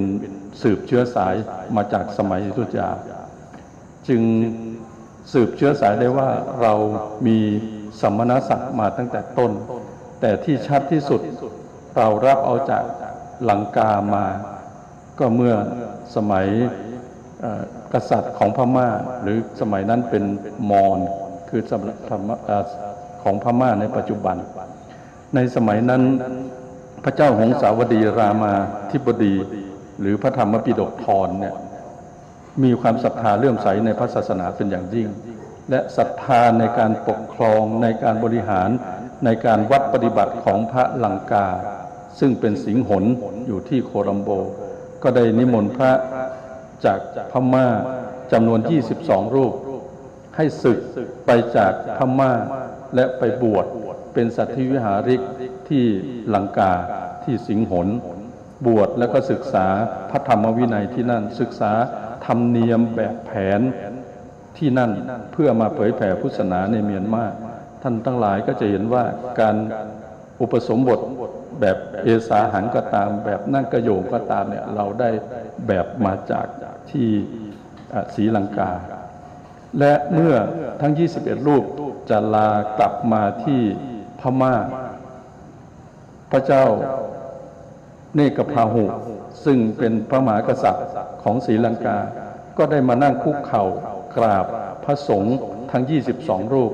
และตรัสปรารภว่าโยมมีความศรัทธาเลื่อมใสในพระรัตนตรัยเป็นอย่างยิ่งโยมมีความศรัทธาเลื่อมใสต่อท่านเป็นอย่างยิ่งบัดนี้ท่านได้มาศึกษาเล่าเรียนอยู่ที่ประเทศของโยมและท่านก็จะเดินทางกลับไปที่พม่าไม่รู้ว่าอีกเมื่อไรอย่างไรโยมจึงจะได้พบได้เห็นท่านโยมรำลึกนึกถึงท่านเป็นอย่างยิ่งถ้าจะถวายปัจจัย4ให้ท่านไปท่านก็จะ ใช้สอยหมดและก็ลืมโยม เพราะฉะนั้นโยมจะขอถวายชื่อให้ท่านและพร้อมกับเครื่องประกอบที่เป็นของประกอบชื่อนี้ให้กับท่านเพื่อท่านจะไม่ได้ลืมโยมในจารึกกัลยาณีจึงบอกว่าชื่อที่ถวายพระโมคคัลลานะเถระนั้นมีชื่อพระสิริโพธิด้วยและก็พระอีกรูปอื่นๆด้วยเครื่องประกอบสมณศักดิ์หรือราชทินานามที่เรียกในปัจจุบันนี้ก็จะมีสองอย่างคือสัญญาบัตรที่เป็นพระบรมราชโองการของพระเจ้าแผ่นดินและมีพัดยศเป็นเครื่องประกอบซึ่งในสมัยนั้นก็อธิบายไว้ละเอียดละออว่าพัดยศมีลักษณะเป็นอย่างไรมีลวดลายเป็นอย่างไรมีด้ามด้วยงาอย่างไรมาในสมัยปัจจุบันพระบาทสมเด็จพระเจ้าอยู่หัวผู้ทรงพระคุณอันประเสริฐมีพระราชศรัทธาอย่างยิ่งต่อพระรัตนตรัยมีพระราชศรัทธาอย่างยิ่งต่อพระศาสนาและนอกจากนั้นในรัฐธรรมนูญแห่งราชอาณาจักรไทยยังได้เขียนเป็นบทซึ่งเป็นกฎหมายสูงสุดของประเทศว่าพระมหากษัตริย์นั้นจะต้องเป็นพุทธมามกะแปลว่าพระมหากษัตริย์ที่ปกครองในประเทศไทยนั้นจะต้องเป็นชาวพุทธและเป็นองค์เอกอัครศาสนูปถัมภกในวันที่สำคัญที่พระองค์ท่านถลิงถวรราชสมบัติจึงมีอาราธนาพระสงฆ์ไปที่วัดพระศรีรัตนศาสดารามหรือวัดพระแก้วและบอกได้ภาวนากับพระสงฆ์ชัดเจนว่าโยมมีความศรัทธาเลื่อมใสในพระรัตนตรัยนั้นอยู่แล้วและก็จะทำนุบำรุงพระศาสนาต่อไปซึ่งหลังจากนั้นเป็นต้นมาพระองค์ก็ได้พระราชทานสมณศักดิ์ให้กับพระสงฆ์ที่มีวัดปฏิบัติที่งดงามพระสงฆ์ตามอารามต่างๆเป็นคราวๆไปและในพิธีใหญ่คือเฉลิมพระชนมพรรษาพระบาทสมเด็จพระเจ้าอยู่หัวในวันที่ 28 กรกฎาคมก็จะเป็นพิธีที่เป็นธรรมเนียมปฏิบัติมาเหมือนครั้งรัชกาลที่ 8 ครั้งรัชกาลที่ 9 จนมาถึงพระองค์ท่านอันนี้คือสมณศักดิ์และถามว่าที่ 11 รูปของมหาวิทยาลัยมหาจุฬาลงกรณราชวิทยาลัยเนี่ยเป็นมาอย่างไรได้กราบเรียนพระเดชคุณหลวงพ่อพระธรรมเสนาบดีท่านพระเถรานุเถระท่านผู้ว่านิรัตน์พงษ์สิทธิถาวรและก็ข้าราชการทุกท่านและญาติโยมทุกท่านว่าจากการที่มหาวิทยาลัยมหาจุฬาลงกรณราชวิทยาลัยได้จัดการศึกษาในส่วนที่เรียกว่าอุดมศึกษาตามพระราชปณิธานของรัชกาลรัชกาลที่ 5ที่ทรงสถาปนามหาวิทยาลัยเมื่อปี 2430 มีพระราชหัตถเลขาว่าเป็นสถานศึกษาพระไตรปิฎกและวิชาชั้นสูงสำหรับพระภิกษุสามเณรและคฤหัสถ์ปี 2490 จึงเปิดการศึกษาเป็นครั้งแรกคณะพุทธศาสตร์ 2540 จึงมีพระราชบัญญัติมหาวิทยาลัยมหาจุฬาลงกรณราชวิทยาลัยเป็นของตนเองจากที่ล้นเกล้ารัชกาลที่ 5 ประสงค์จะให้เป็นสถานศึกษาของอุดมศึกษาของคณะสงฆ์ไทยแต่เนื่องจากพระองค์นั้นได้ทรงเสด็จสวรรคตก่อนการต่อมาจึงทำให้ยุ่งยากมากสำหรับการศึกษาในส่วนนี้และเมื่อ 2540 เป็นต้นมาเรามีพระราชบัญญัติเป็นของตนเองเรียกว่าพระราชบัญญัติมหาวิทยาลัยมหาจุฬาลงกรณราชวิทยาลัยมีสถานะเป็นมหาวิทยาลัยของในกำกับของรัฐและเป็นนิติบุคคลมหาวิทยาลัยจึงขยายการศึกษาออกไปตามที่ต่างๆทั้งในประเทศและต่างประเทศในประเทศนั้นเรามี 11 วิทยาเขต 28 วิทยาลัยสงฆ์5 หน่วยวิทยาบริการเรียกว่าการจัดการศึกษานอกสถานที่มีสถาบันสมทบอีก 4 แห่งในต่างประเทศเช่นในบูดาเปสต์ในฮังการีในศรีลังกาในสิงคโปร์เป็นต้นทั้งหมดนี้เป็นองค์คาพยพใหญ่รับปริญญานั้นมหาวิทยาลัยมีผู้เข้ารับปริญญาไม่ต่ำกว่าปีการศึกษาละ 4,500 รูปคนทั้งพระภิกษุสามเณรและคฤหัสถ์มีพระภิกษุสงฆ์กว่า 70% อีก 30% เป็นคฤหัสถ์และในแต่ละปีการศึกษานั้นเรามีองค์คาพยพทั้งหมดทั้งครูบาอาจารย์และนิสิตบุคลากรทั้งหลายไม่ต่ำกว่า 25,000 รูปคนการจัดการศึกษาในส่วนนี้พระบาทสมเด็จพระเจ้าอยู่หัวมีพระเมตตามีสายพระเนตรอันยาวไกลได้มองเห็น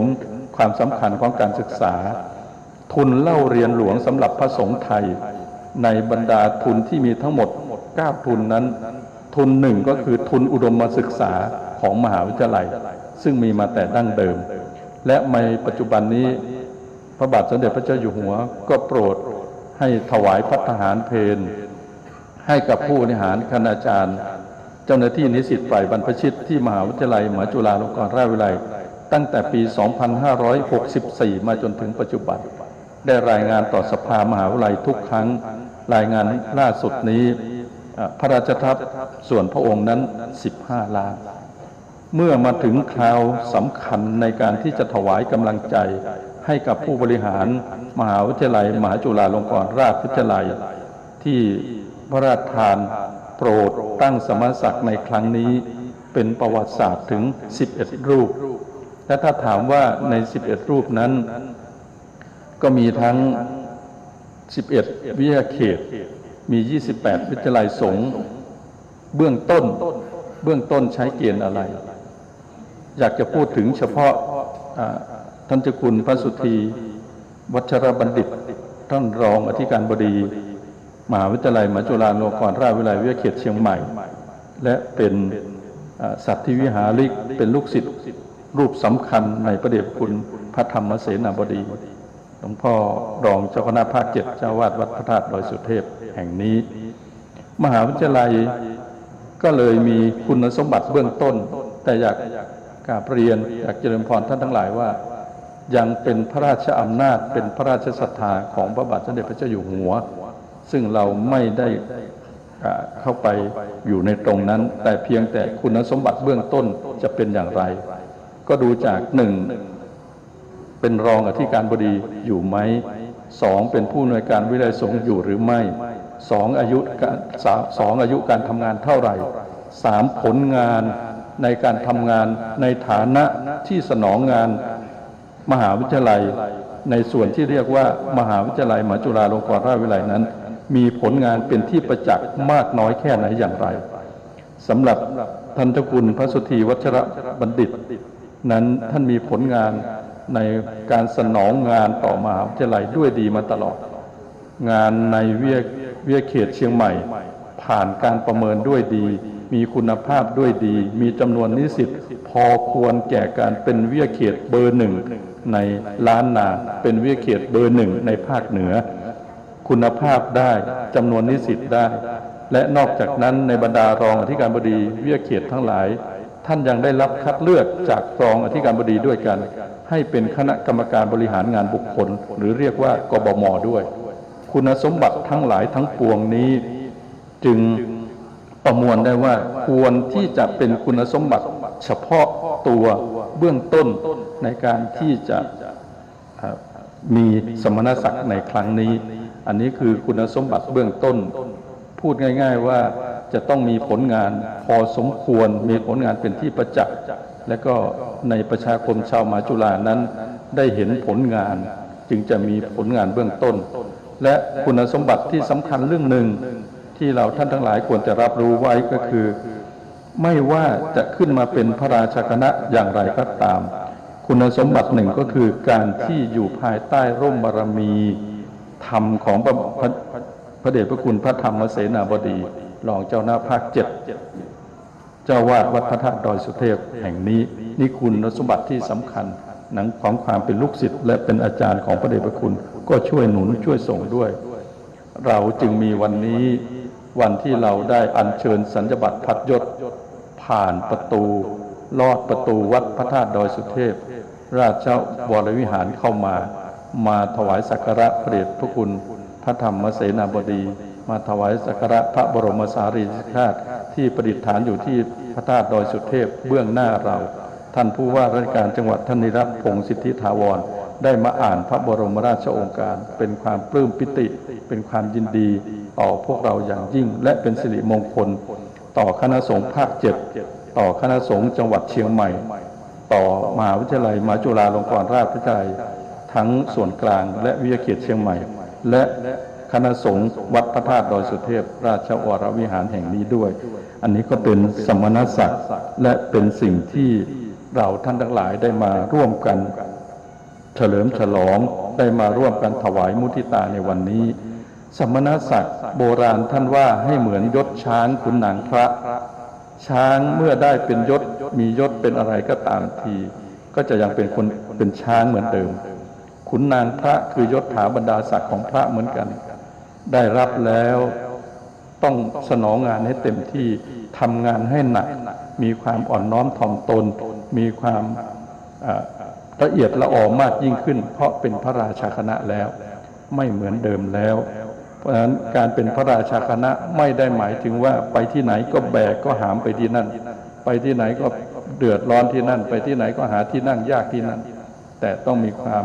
อ่อนน้อมถ่อมตนทำงานเสียสละต้องเสียสละให้กับคณะสงฆ์ให้กับพระเดชพระคุณหลวงพ่อพระธรรมเสนาบดีให้กับมหาวิทยาลัยมหาจุฬาลงกรณราชวิทยาลัยเพิ่มขึ้นทำงานหนักเพิ่มขึ้นอย่างยิ่งยวดและประสานสามัคคีกันให้มากอยากกราบเรียนพระเดชพระคุณคณะสงฆ์ภาค 7และคณะสงฆ์จังหวัดเชียงใหม่ว่ามหาวิทยาลัยมหาจุฬาลงกรณราชวิทยาลัยนั้นเป็นของคณะสงฆ์ไทยไม่ใช่เป็นของรูปใดรูปหนึ่งเมื่อ 2512 นั้นมหาเถรสมาคมได้มีมติมหาเถรสมาคมให้เป็นการศึกษาของคณะสงฆ์แต่เดิมจึงใช้คำว่ามหาวิทยาลัยมหาจุฬาลงกรณราชวิทยาลัยมหาวิทยาลัยสงฆ์แห่งคณะสงฆ์ไทยอันนี้เป็นสิ่งสำคัญท่านที่มาบริหารไม่ว่าจะเป็นท่านเจ้าคุณพระสุธีวัชรบัณฑิตและผู้บริหารของวิทยาเขตเชียงใหม่ทั้งหมดนี้ล้วนแต่เป็นผู้แทนของคณะสงฆ์มานั่งบริหารทั้งนั้นเลยไม่ได้เป็นของท่านมาตามกฎหมายและมีวาระแห่งการดำรงตำแหน่งมาบริหารเพื่อเปิดโอกาสให้ลูกหลานเราให้คนในบ้านเราให้คนในภาคเราได้มีโอกาสทางการศึกษาได้มีการศึกษาที่เท่าเทียมได้มีการศึกษาที่สันติสุขและพัฒนาตนเองตามหลักการศึกษาเพื่อยกฐานะตัวเองเพิ่มมากขึ้นวันนี้บ้านเรายังมีการศึกษาที่เหลื่อมล้ำกันอยู่บ้านเรายังมีการศึกษาที่มหาวิทยาลัยชื่อดังเรายังเข้าไปไม่ถึงแต่มหาวิทยาลัยมหาจุฬาลงกรณราชวิทยาลัยนั้นยังเปิดโอกาสให้ลูกหลานของเราทุกคนเป็นโอกาสเป็นบันไดที่สำคัญที่จะพัฒนาตนเองตามหลักการพัฒนาตามหลักพระพุทธศาสนาฝากวิทยาเขตเชียงใหม่ให้กับพระมหาเถระทุกรูปในภาค 7ในจังหวัดเชียงใหม่และก็ท่านผู้ว่าราชการจังหวัดท่านหัวหน้าส่วนราชการญาติโยมทุกท่านมหาวิทยาลัยมหาจุฬาลงกรณราชวิทยาลัยวิทยาเขตเชียงใหม่จึงเป็นของส่วนรวมไม่ใช่ของคนใดคนหนึ่งก็ทำงานร่วมกันและก็ไม่มีทางที่เป็นไปได้ที่จะถูกใจกับทุกท่านบางทีการบริหารการตัดสินใจอาจจะมีผลกระทบต่อเรื่องโน้นเรื่องนี้แต่ทำโดยหลักธรรมาภิบาลแล้วก็ท่านก็มีวาระของการดำรงตำแหน่งเมตตากรุณาให้ความร่วมมือเสียสละร่วมกันและมองเห็นประโยชน์ของการศึกษาของคณะสงฆ์ในส่วนอุดมศึกษานี้ร่วมกันจะเป็นประโยชน์อย่างยิ่งเรื่องถัดมาเรื่องที่สองต้องกราบถวายพระเดชคุณหลวงพ่อพระธรรมเสนาบดีด้วยความเคารพอย่างยิ่งผลการสอบพระปริยัติธรรมแผนกบาลีทั่วประเทศโดยเฉพาะปริยัติธรรม9ประโยคซึ่งเป็นการศึกษาสูงสุดในสายปริยัติธรรมแผนกบาลีเป็นเกียรติเป็นศักดิ์ศรีเป็นการเพิ่มพูนในการพิทักษ์ปกป้องคุ้มครองพระพุทธศาสนาเป็นการสืบทอดอายุพระพุทธศาสนาเป็นการศึกษาภาษาบาลีซึ่งเป็นภาษามคธในอดีตซึ่งเราเชื่อกันว่าเป็นภาษาที่พุทธองค์ได้ใช้ในครั้งที่พระองค์ยังมีพระชนชีพอยู่เป็นการเข้าถึงหลักธรรมทางพุทธศาสนาโดยเฉพาะพระไตรปิฎกที่เป็นเทคที่เป็นภาษาบาลีได้อย่างแท้จริงวันนี้ทั่วประเทศผลการสอบบาลีแม่กองบาลีสนามหลวงพระเดชคุณพระพรหมโมลีเจ้าวาดวัดปักน้ำภาษีเจริญเจ้าคณะภาค 5ประธานกำกับพระธรรมทูตไปต่างประเทศได้ประกาศผลการสอบบาลีทั้งหมดทั่วประเทศได้72รูปแต่ที่น่าอัศจรรย์คือที่จังหวัดเชียงใหม่ได้ปริญญาธรรม9ประโยคถึง4รูปและที่น่าอัศจรรย์กว่านั้นก็คือภายใต้บารมีธรรมภายใต้การบริหารจัดการของพระเดชคุณพระธรรมเสนาบดีเจ้าสำนักเรียนวัดพระธาตุดอยสุเทพราชวรวิหาร ปรากฏว่ามีประวัติศาสตร์เกิดขึ้นว่ามีพระสงฆ์2 รูปที่มีอิทธิบาท 4ในการศึกษาเราเรียนนั้นสอบได้ปริญญาธรรม9 ประโยคคือท่านอาจารย์พระมหาวันชัยฉันทสุโภและท่านอาจารย์พระมหาปิยพงศ์อิทธิยาโนทั้ง2ท่านก็อยู่เบื้องหน้าเหล่านี้สอบได้ปริญญาธรรม9 ประโยคในสำนักของวัดพระธาตุดอยสุเทพและเป็นปีพิเศษเป็นปีที่ต่อเนื่องมาจากปีมหามงคล72 พรรษาและเป็นปีสมมงคลทั้งปีก็เป็นพิเศษอย่างยิ่งที่ทั้ง2ท่านนี้ได้สอบได้ปริญญาธรรม9 ประโยคเป็นเกียรติเป็นศักดิ์ศรีต่อสำนักและก็เชิดหน้าชูตาของคณะสงฆ์ของพวกเราการศึกษาด้านภาษาบาลีนั้นเป็นสิ่งสำคัญเป็นสิ่งที่จะต้องรักษาไว้และการที่ท่านสอบปริญญาธรรม9 ประโยคได้ไม่ใช่เรื่องง่ายเลยเป็นเรื่องที่ยากมากและก็เป็นที่ยอมรับของผู้คนทั้งประเทศของทั้งสังฆมณฑลวันนี้เราก็ได้มาร่วมแสดงมุทิตาสักการะกับท่านทั้งสองคือท่านอาจารย์พระมหาวันชัยฉันทสุโภและก็ท่านอาจารย์พระมหาปิยพงศ์อิทธิยาโนอยากให้กำลังใจท่านถวายกำลังใจท่านและก็อยู่สืบทอดอายุพระพุทธศาสนาเพื่อความมั่นคงของพระพุทธศาสนา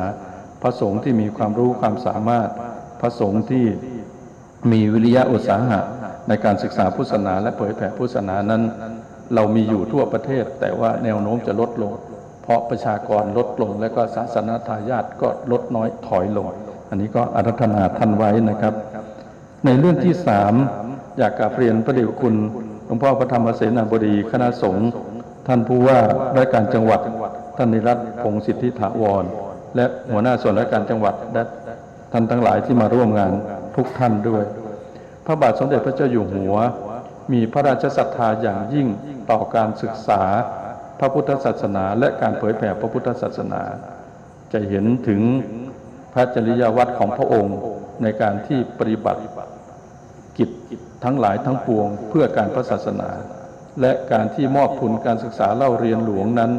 ท่านทั้งหลายถ้าเข้าไปดูทั้ง9 ทุนใหญ่ๆซึ่งมีจำนวนไม่ใช่น้อยและใช้งบประมาณอย่างมากนั้นท่านทั้งหลายก็จะเห็นชัดเจนว่าคือการได้ถวายกำลังใจพระและก็นิมนต์พระให้ศึกษาเล่าเรียนพระธรรมวินัยและอื่นๆและให้เผยแผ่พระศาสนานั่นเองพระพุทธองค์บอกว่า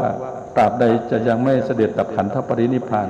ถ้าสาวกของพระองค์ยังไม่ศึกษาพระปริยัติธรรมปริยัติปฏิบัติและนำผลของการปฏิบัติไปสู่จิตใจของตัวเองคือปฏิเวทรู้จักเผยแผ่พระพุทธศาสนาข้อที่2และข้อที่3นั้นรู้จักการพิทักษ์ปกป้องและคุ้มครองพระพุทธศาสนาบัดนี้แผ่นดินไทยเรามีพระบาทสมเด็จพระเจ้าอยู่หัวผู้ทรงทศพิธราชธรรมและมีใส่พระทัยในการศึกษาพระพุทธศาสนาเป็นอย่างยิ่งพระองค์ได้ปฏิบัติด้วยตนเองได้เห็นเป็นประจักษ์และได้อาราธนาพระสงฆ์ได้ออกศึกษาเล่าเรียนและให้เผยแผ่พระศาสนานี้จะเป็นการดำรงมั่นของพระพุทธศาสนาในประเทศไทยและเผยแผ่ไปยังต่างประเทศทั่วโลกด้วยเพราะสิ่งเหล่านี้รวมถึงพระธรรมทูตที่ไปเผยแผ่ในต่างประเทศด้วยในเรื่องธรรมนาวาวังเห็นได้ชัดเจนว่าพระบาทสมเด็จพระเจ้าอยู่หัวนั้นถวายกำลังใจต่อพระสงฆ์ที่มีคุณลักษณะพิเศษในการเผยแผ่ธรรมะในการบรรยายธรรมะในการปฏิบัติธรรมะและก็นำให้ญาติโยมปฏิบัติได้ด้วยพระบาทสมเด็จพระเจ้าอยู่หัวได้อุปถัมภ์พระสงฆ์เหล่านั้นในสิ่งที่เรียกว่าธรรมนาวาวังและก็ได้เผยแผ่สิ่งเหล่านี้ไปสู่พระสงฆ์และประชาชนทั่วสังฆมณฑลมหาวิทยาลัยมหาจุฬาลงกรณราชวิทยาลัยได้รับเอาธรรมนาวาวังมา2 ครั้งครั้งแรกวันที่13 มีนาคม13 กันยายนพุทธศักราช 2567 เป็นการบรรยายธรรมนาวาวังเป็นการอบรมธรรมนาวาวังเพื่อให้พระสงฆ์ได้รับรู้ถึงสิ่งที่เข้าถึงพระรัตนตรัยอย่างไรจะไปสอนญาติโยมให้เข้าถึงพระรัตนตรัยอย่างไรญาติโยมจะอยู่อย่างร่มเย็นเป็นสุขไม่พยาบาทเบียดเบียนกันไม่ทำร้ายกันอยู่กันอย่างร่มเย็นเป็นสุขภายใต้พระบรมโพธิสมภารของพระองค์ได้อย่างไรโดยอาศัยหลักธรรมทางพระพุทธศาสนา มหาวิทยาลัยมหาจุฬาลงกรณ์รับมาครั้งแรก 13 กันยายน 2567 ครั้งที่ 2 รับมาที่หอประชุมมวก.พระ 3,500 รูปในวันที่ 13 กุมภาพันธ์ 2568 และปรารภของคณะผู้ทำงานถวายพระเนตรพระกันในพระองค์ท่าน และมูลนิธิธรรมนาวาวังซึ่งมีท่านเจ้าคุณพระราชยานะ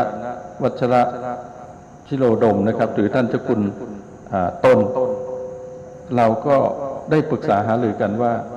จากนี้ไปจะทำ4 ภาคจะทำที่กรุงเทพมหานคร2 ครั้งทำที่ภาคตะวันออกเฉียงเหนือ1 ครั้งทำที่ภาคเหนือ1 ครั้งทำที่ภาคใต้1 ครั้งเป็นธรรมนาวาวังภาคประชาชนเน้นประชาชนไม่ได้เน้นพระสงฆ์สามเณรเหมือนที่จัดที่มหาวิทยาลัยมหาจุฬาลงกรณราชวิทยาลัยวังน้อยพระนครศรีอยุธยาและจะมีผู้เข้าร่วมสักประมาณ 3,000 กว่าท่านขึ้นไปก็ปรึกษากันว่าวิเขตวิไลสงฆ์ของมหาวิทยาลัยเนี่ยมีอยู่หลายแห่งทั่วประเทศอยากให้เราได้ร่วมเป็นเจ้าภาพอยากให้เราได้ร่วมทำงานอย่างนี้อย่างสำคัญและให้วิเขตวิไลสงฆ์ในภูมิภาคนั้นๆเป็นพลังสำคัญเป็นเจ้าภาพสำคัญในการทำงานผลักดันเรื่องนี้ในการสิ่งที่เรียกว่า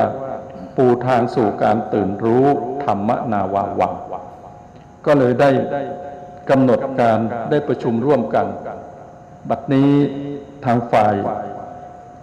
สำนักที่เกี่ยวข้องและมูลนิธิธรรมนาวาสิกขาลัยและมหาวิทยาลัยมหาจุฬาลงกรณราชวิทยาลัยได้ตกลงกันว่าวันที่ 16 มีนาคมที่ผ่านมาได้จัดที่หอประชุมกองทัพบกจุคนได้ 3,000 กว่าคนได้ให้วิเขตวิไลสงฆ์ทั้ง3 แห่งที่จะจัดต่อจากนี้ไปได้ไปดูงานและไปศึกษาร่วมกันและได้กำหนดการดังนี้ถวายพระเดชพระคุณนะครับว่าวันที่ 18 พฤษภาคม 2568 นี้ธรรมนาวาวังจะจัดที่จังหวัดร้อยเอ็ดวิไลสงฆ์ร้อยเอ็ดไม่มีห้องประชุมจำนวน 3,000 กว่ารูปนี้ไม่มีต้องไปใช้สถานที่ห้องประชุมที่อื่นและประชุมร่วมกับส่วนราชการคือผู้ว่าราชการจังหวัดท่านผู้ว่าชัชวาลเบญจศิริวงศ์ได้ประชุมร่วมกันกับส่วนราชการจังหวัดมาหลายรอบแล้วและได้รายงานผลไปหลายครั้งแล้ววันที่ 3 เมษายนที่จะถึงนี้จะเป็นการประชุมใหญ่ร่วมกันกว่า100 ท่านทั้งส่วนมหาวิทยาลัยมหาจุฬาลงกรณราชวิทยาลัยทั้งส่วนมูลนิธิธรรมนาวาสิกขาลัยทั้งส่วนราชการทุกส่วนในภูมิภาคนั้นๆและรวมทั้งจังหวัดร้อยเอ็ดและสำนักที่ผมได้กล่าวถึงนะครับก็จะประชุมร่วมกันในวันที่ 3 เมษายนนี้การประชุมในวันที่ 3 เป็นการประชุมในรายละเอียดไม่ใช่เป็นการประชุมเริ่มต้นเป็นการรายงานผลในรายละเอียดก็จะเป็นที่แรกที่จัดธรรมนาวาวังและคณะทำงานก็จะมีที่ส่วนกลางที่ร้อยเอ็ดและที่วิเขตเชียงใหม่และวิเขตนครศรีธรรมราชที่จะจัดร่วมกันด้วยแห่งที่ 2จะจัดที่เชียงใหม่คือวันที่ 13 กรกฎาคม 2568 นี้ที่ศูนย์ประชุมแสดงสินค้าเฉลิมพระเกียรติจังหวัดเชียงใหม่ก็จะใช้ประมาณ 3,000 กว่ารูปคนเหมือนกัน 3,000 กว่าท่านเหมือนกันทางท่านเจ้าคุณพระสุธีวัชรบัณฑิตท่านได้ไปพบกับท่านผู้ว่านิรัตน์พงษ์สิทธิถาวรท่านผู้ว่าแซมเบ้แล้วก็ได้พูดคุยกันแล้วก็คิดว่าทั้งหมดนี้ก็ท่านผู้ว่าก็พูดกับอาตมาเมื่อสักครู่นี้ว่าไม่มีปัญหาใดๆเลยจังหวัดเชียงใหม่ยินดีแล้วก็จะทำร่วมกันเชียงใหม่จะวันที่ 13 กรกฎาคม 2568 นะครับ 9 สิงหาคม 2568 จัดที่นครศรีธรรมราชจัดที่มหาวิทยาลัยราชภัฏนครศรีธรรมราชแต่ว่าเจ้าภาพก็ยังเป็น4 ส่วนเหมือนเดิมดังที่กล่าวมาและ 14 กันยายนกลับไปจัดที่หอประชุมกองทัพบกแห่งใหม่ที่ถนนรามอินทราก็คือวันที่ 14 กันยายน 2568 ทั้งหมดเป็นธรรมนาวาวังที่จะกลับมา จัดในส่วนภูมิภาคและขาดไม่ได้เลยคือคณะสงฆ์ในจังหวัดส่วนราชการในจังหวัดทหารตำรวจในจังหวัดประชาชนในจังหวัดอันนี้จะต้องร่วมมือร่วมใจกันก็ได้เจริญพรท่านผู้ว่านิรัตน์พงศ์สิทธิถาวรไว้นะครับท่านผู้ว่าท่านเป็นอย่างที่ท่านเจ้าคุณพระสุธีวัชรบัณฑิตได้บอกไว้ท่านเป็นผู้ว่าที่เก่งมีความรู้ความสามารถและก็เป็นผู้ว่าที่มีชื่อเสียงถ้าบอกว่ามาเชียงใหม่แล้วก็ท่านผู้ว่านิรัตน์นี่คนก็ให้ความเชื่อถือแล้วก็เชื่อว่างานจะเดินไปได้ด้วยดีส่วนรายละเอียดว่าเป็นอย่างไรอะไรนั้นก็จะได้กราบรายงานพระเดชพระคุณพระธรรมเสนาบดีแล้วก็ท่านผู้ว่าและการจังหวัดได้ทราบต่อไปขออนุโมทนาอย่างยิ่งนะครับในวันนี้เรามาโดยเฉพาะงานหลักก็คืองานที่ฉลองสัญญบัตรพัดยศพระสุธีวัชรบัณฑิตเป็นผู้ช่วยศาสตราจารย์เป็นด็อกเตอร์เป็นพระราชาคณะเป็นพระมหาปรริญญาเป็นมาหมดแล้วบัดนี้เป็นพระราชาคณะชั้นสามัญที่พระสุธีวัชรบัณฑิตพระบาทสมเด็จพระเจ้าอยู่หัวได้มีคำอารัธนาที่สำคัญอย่างยิ่งที่ท่านผู้ว่านิรัตน์ได้อ่านก็คือขอพระคุณจงรับธุระพระพุทธศาสนา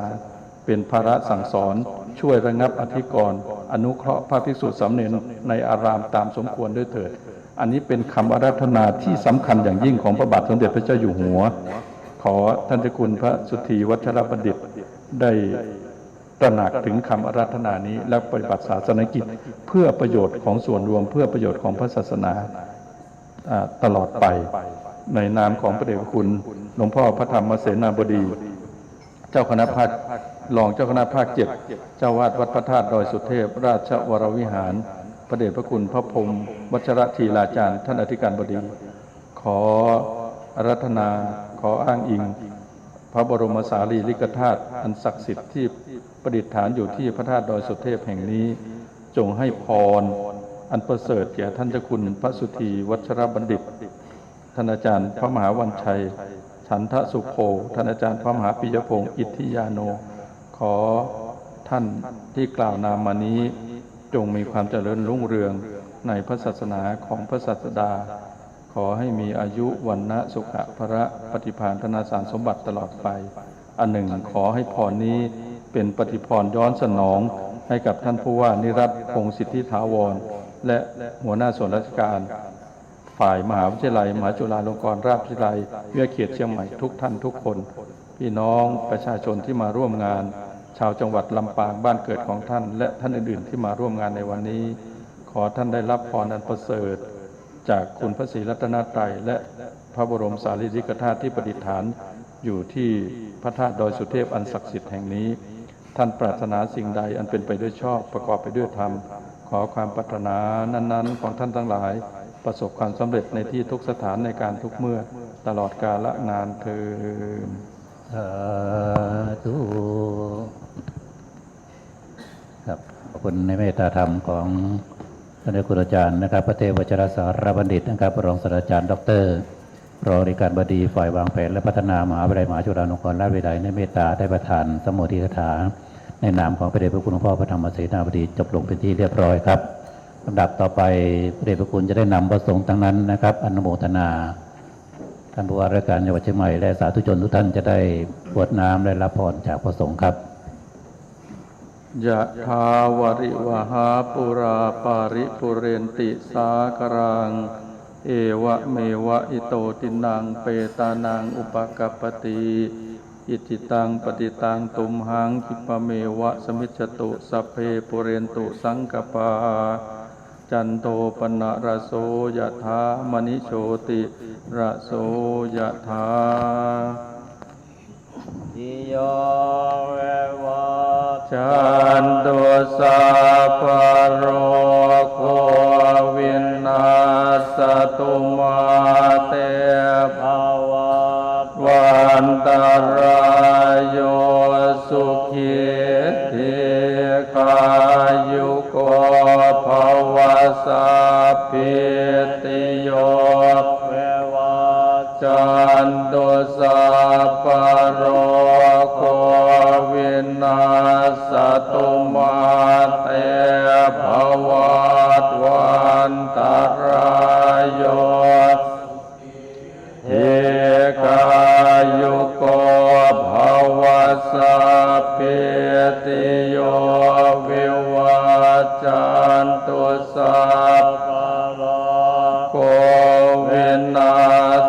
ตุมา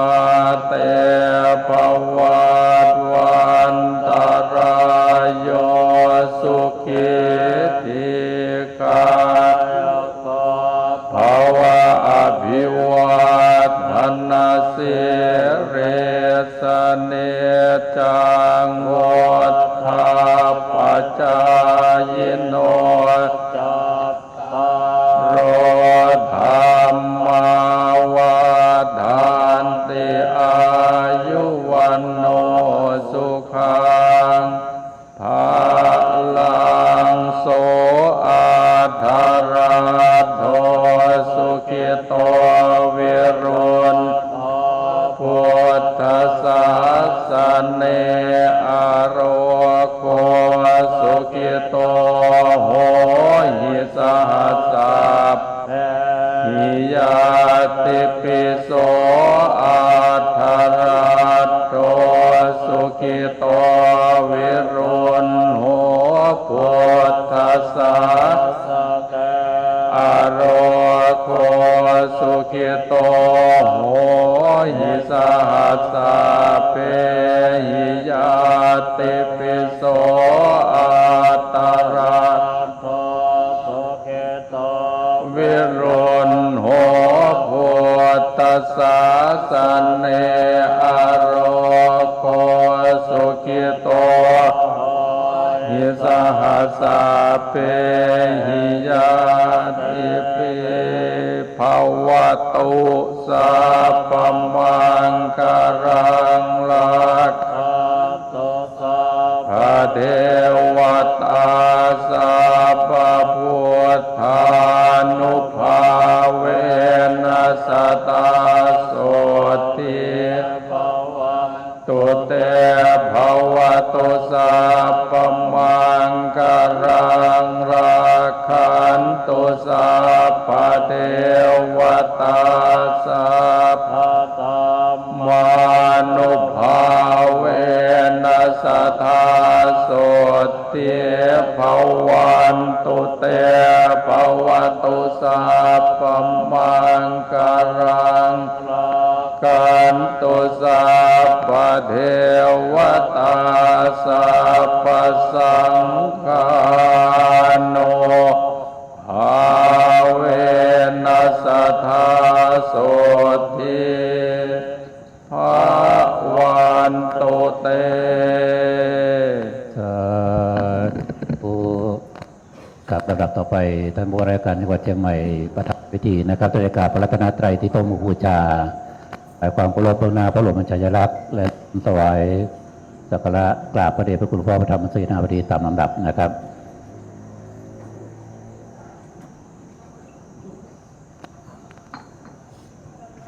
ครับขอทุกท่านประนมมืออธิษฐานจิตพร้อมกับท่านผู้ว่าราชการจังหวัดเชียงใหม่ครับประธานในพิธี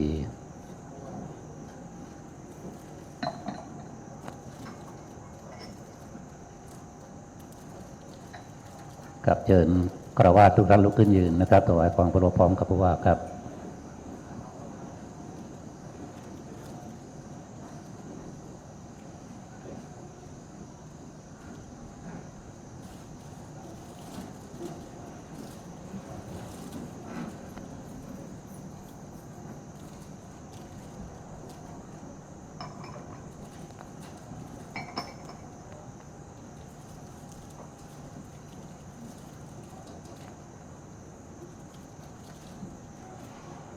จากนั้นรับก่อนระลึกจากพระเดชพระคุณหลวงพ่อพระธรรมเสนาบดี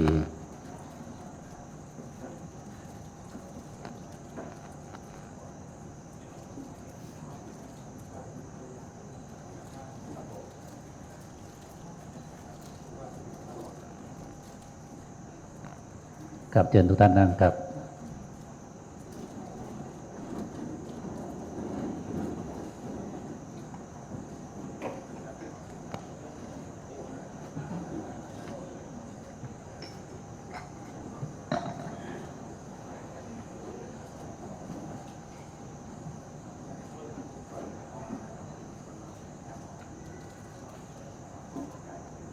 ครับ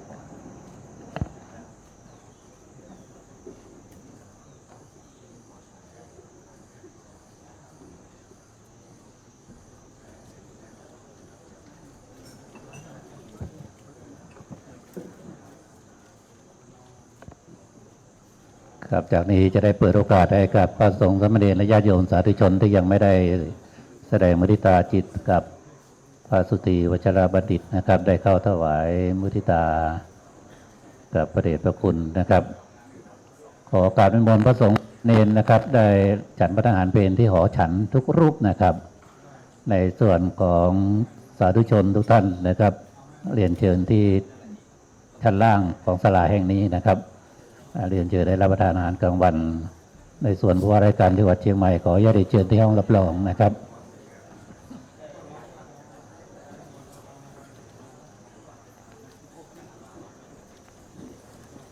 ก็อย่าลืมนะครับวันที่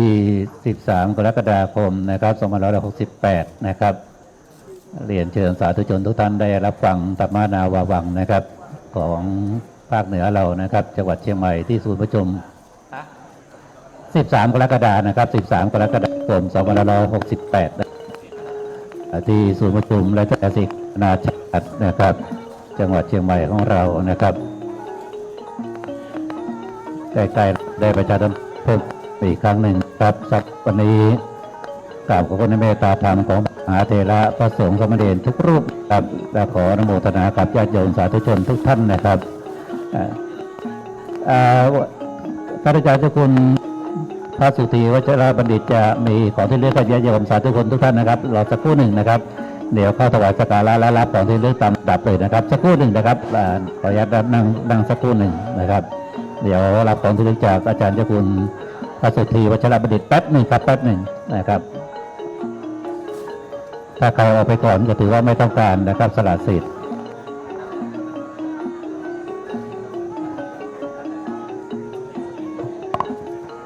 ครับเดี๋ยวเราจะได้จัดแถวเข้าแล้วก่อนที่จะจากอาจารย์เจ้าคุณพระสุธีวัชรบัณฑิตนะครับอันนี้พระเดชพระคุณหลวงพ่อเมตตาได้ให้คำปรึกษาการจัดงานที่จะเกิดขึ้นในเดือนกรกฎาคมนี้นะครับเป็นงานใหญ่นะครับเป็นงานถวายพระพรแด่พระบาทสมเด็จพระเจ้าอยู่หัวด้วยนะครับโดยเฉพาะธรรมนาวาวังนั้นได้รับการอุปถัมภ์นะครับจากพระบาทสมเด็จพระเจ้าอยู่หัวได้ส่งเสริมสนับสนุนนะครับให้พุทธศาสนิกชนทุกท่านได้รู้จักพระรัตนตรัยที่แท้จริงและก็มีความเลื่อมใสที่บริสุทธิ์นะครับต่อพระรัตนตรัยนะครับ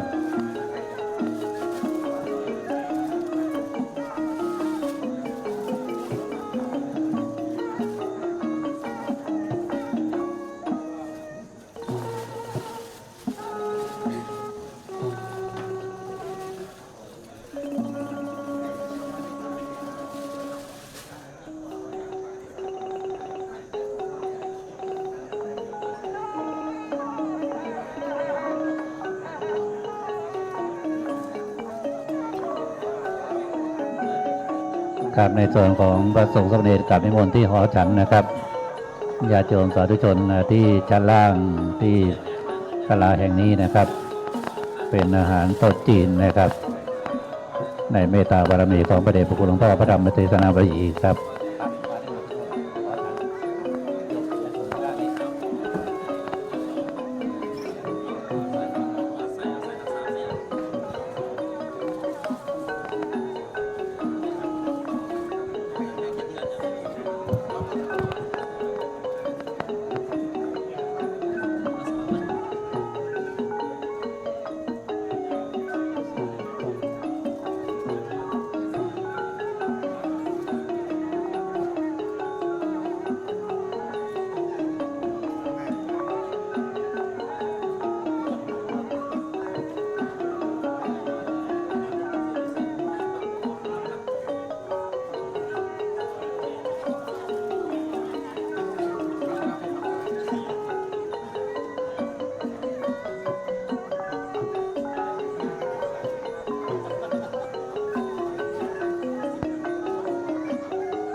ครับสงฆ์สามเณรนะครับพระสงฆ์สามเณรกับนิมนต์นะครับฉันพระทหารเพลที่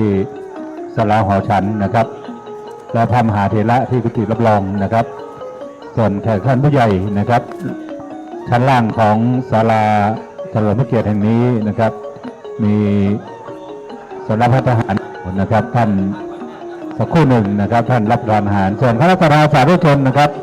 ทางวัดได้มีโรงทานก๋วยเตี๋ยวนะครับ โรงทานก๋วยเตี๋ยวตั้งอยู่ที่หน้าสถานีรถรางไฟฟ้านะครับด้านจะสะดวกในด้านของการรับประทานอาหาร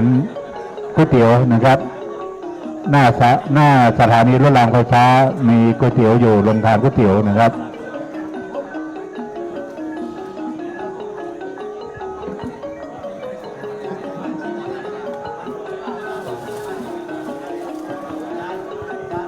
กับคณะสงฆ์และคณะศรัทธานะครับที่ยังไม่ได้มุทิตาคารวะนะครับต่อท่านอาจารย์พระเดชพระคุณวัดสุธีวัชรบัณฑิตนะครับก็กราบนิมนต์และเรียนเชิญตอนนี้เลยนะครับ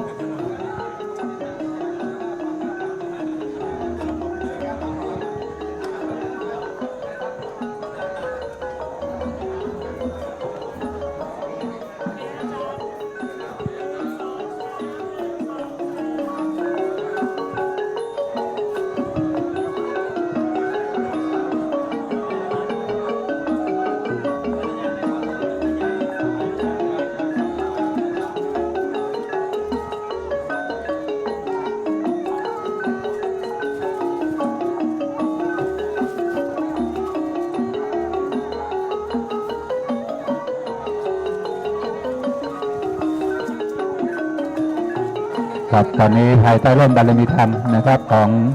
ท่านอาจารย์เจ้าคุณใหม่นะครับได้มอบของขวัญของรางวัลอยู่นะครับคณะศรัทธาสาธุชนนะครับรับของขวัญของรางวัลก่อนนะครับ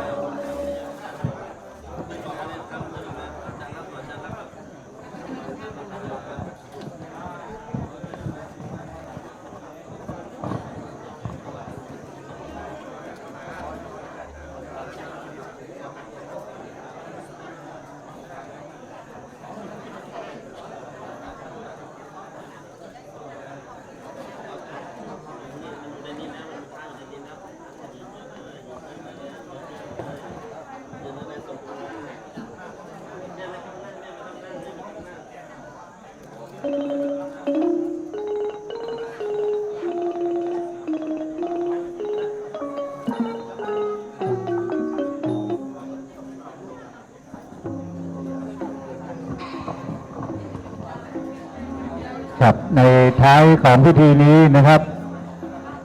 กับในนามของท่านอาจารย์พระเดชพระคุณพระสุธีวชิรบัณฑิตนะครับขออวยพรให้คณะศรัทธาสาธุชนพุทธบริษัทนะครับได้เดินทางกลับเคหสถานบ้านช่องพรหมิลำเนาที่อยู่ที่อาศัยของท่านด้วยความสะดวกปลอดภัยนะครับบุญตามรักษาเทวดาตามคุ้มครองทุกคนทุกท่านนะครับเดินทางกลับบ้านช่องเคหสถานของท่านสะดวกปลอดภัยด้วยกันทุกคนนะครับขอเชิญคุณพระศรีรัตนตรัยมีคุณพระพุทธคุณพระธรรมคุณพระสงฆ์พระบรมเดชานุภาพของพระบรมธาตุเจ้าดอยสุเทพโปรดได้พิบาลประทานพรคุ้มครองปกป้องรักษาให้ทุกท่านเดินทางกลับพรหมิลำเนาเคหสถานบ้านช่องด้วยความสะดวกปลอดภัยทุกคนด้วยเทินนะครับ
กับด้านพระสงฆ์นะครับกับนิมนต์นะครับเพลที่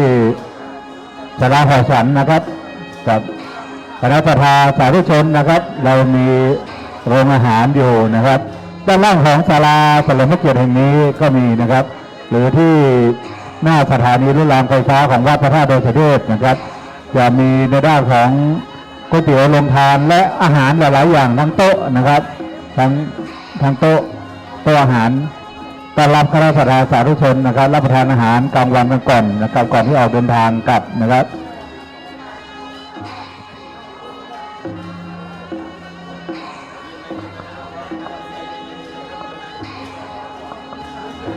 กับคณะประธานนะรับของนะครับไม่ต้องนั่งนะครับเพื่อสะดวกและรวดเร็วนะครับเราบริหารเวลาด้วยนะครับเพราะว่ายังมีสถานสาธุชนอีกมากมายนะครับถ้ายืนรับเลยนะครับยืนรับนะครับกับด้วยความเคารพอยู่แล้วนะครับด้วยความเคารพศรัทธาอยู่แล้วรับเอาของที่ระลึกนะครับจากพระเดชพระคุณเจ้าคุณพระสุธีนะครับวัชรบัณฑิตนะครับเมตตามอบเป็นของขวัญรางวัลเป็นถุงผ้านะครับสำหรับประโยชน์ในการใช้สอยในการแทนถุงพลาสติกนะครับเราจะไปซื้ออาหารไปตลาดเอาถุงผ้านี้ไปด้วยนะครับประหยัดในด้านของพลาสติกนะครับเพื่อเป็นการลดมลพิษนะครับลดขยะไปในตัวนะครับดังนั้นก็ท่านจะไปจ่ายตลาดหรือซื้อของนะครับนำถุงผ้านี้ไปด้วยนะครับสะดวกในการใช้สอยและประหยัดในการจะไม่ต้องใช้ถุงพลาสติกเป็นจำนวนมากนะครับ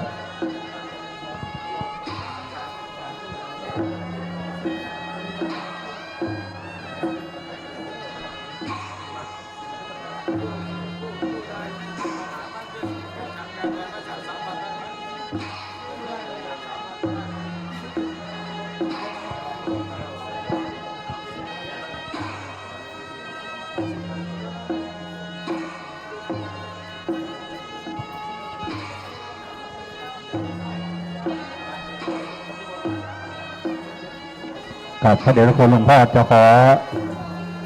ไปฉันพระทหารก่อนนะครับเพราะว่าไปอยู่ในช่วงของเวลาเพลของพระสงฆ์สามเณรนะครับ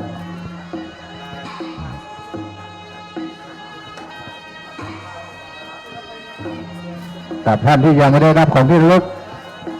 จากพระเดชพระคุณนะครับเดี๋ยวเจอตัวนี้เลยนะครับ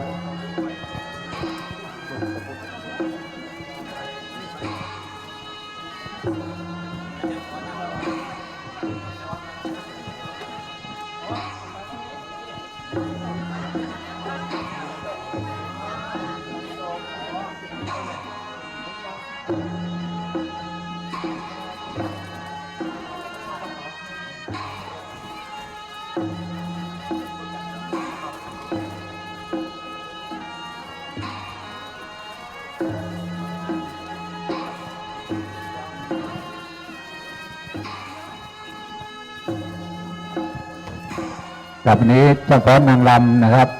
ได้มาน้อมถวายบูชาพระบรมธาตุเจ้าดอยสุเทพและถวายการต้อนรับมุทิตาคารวะต่อท่านอาจารย์พระเดชพระคุณพระสุธีวัชรบัณฑิตนะครับวันนี้ที่วัดพระธาตุเจ้าดอยสุเทพ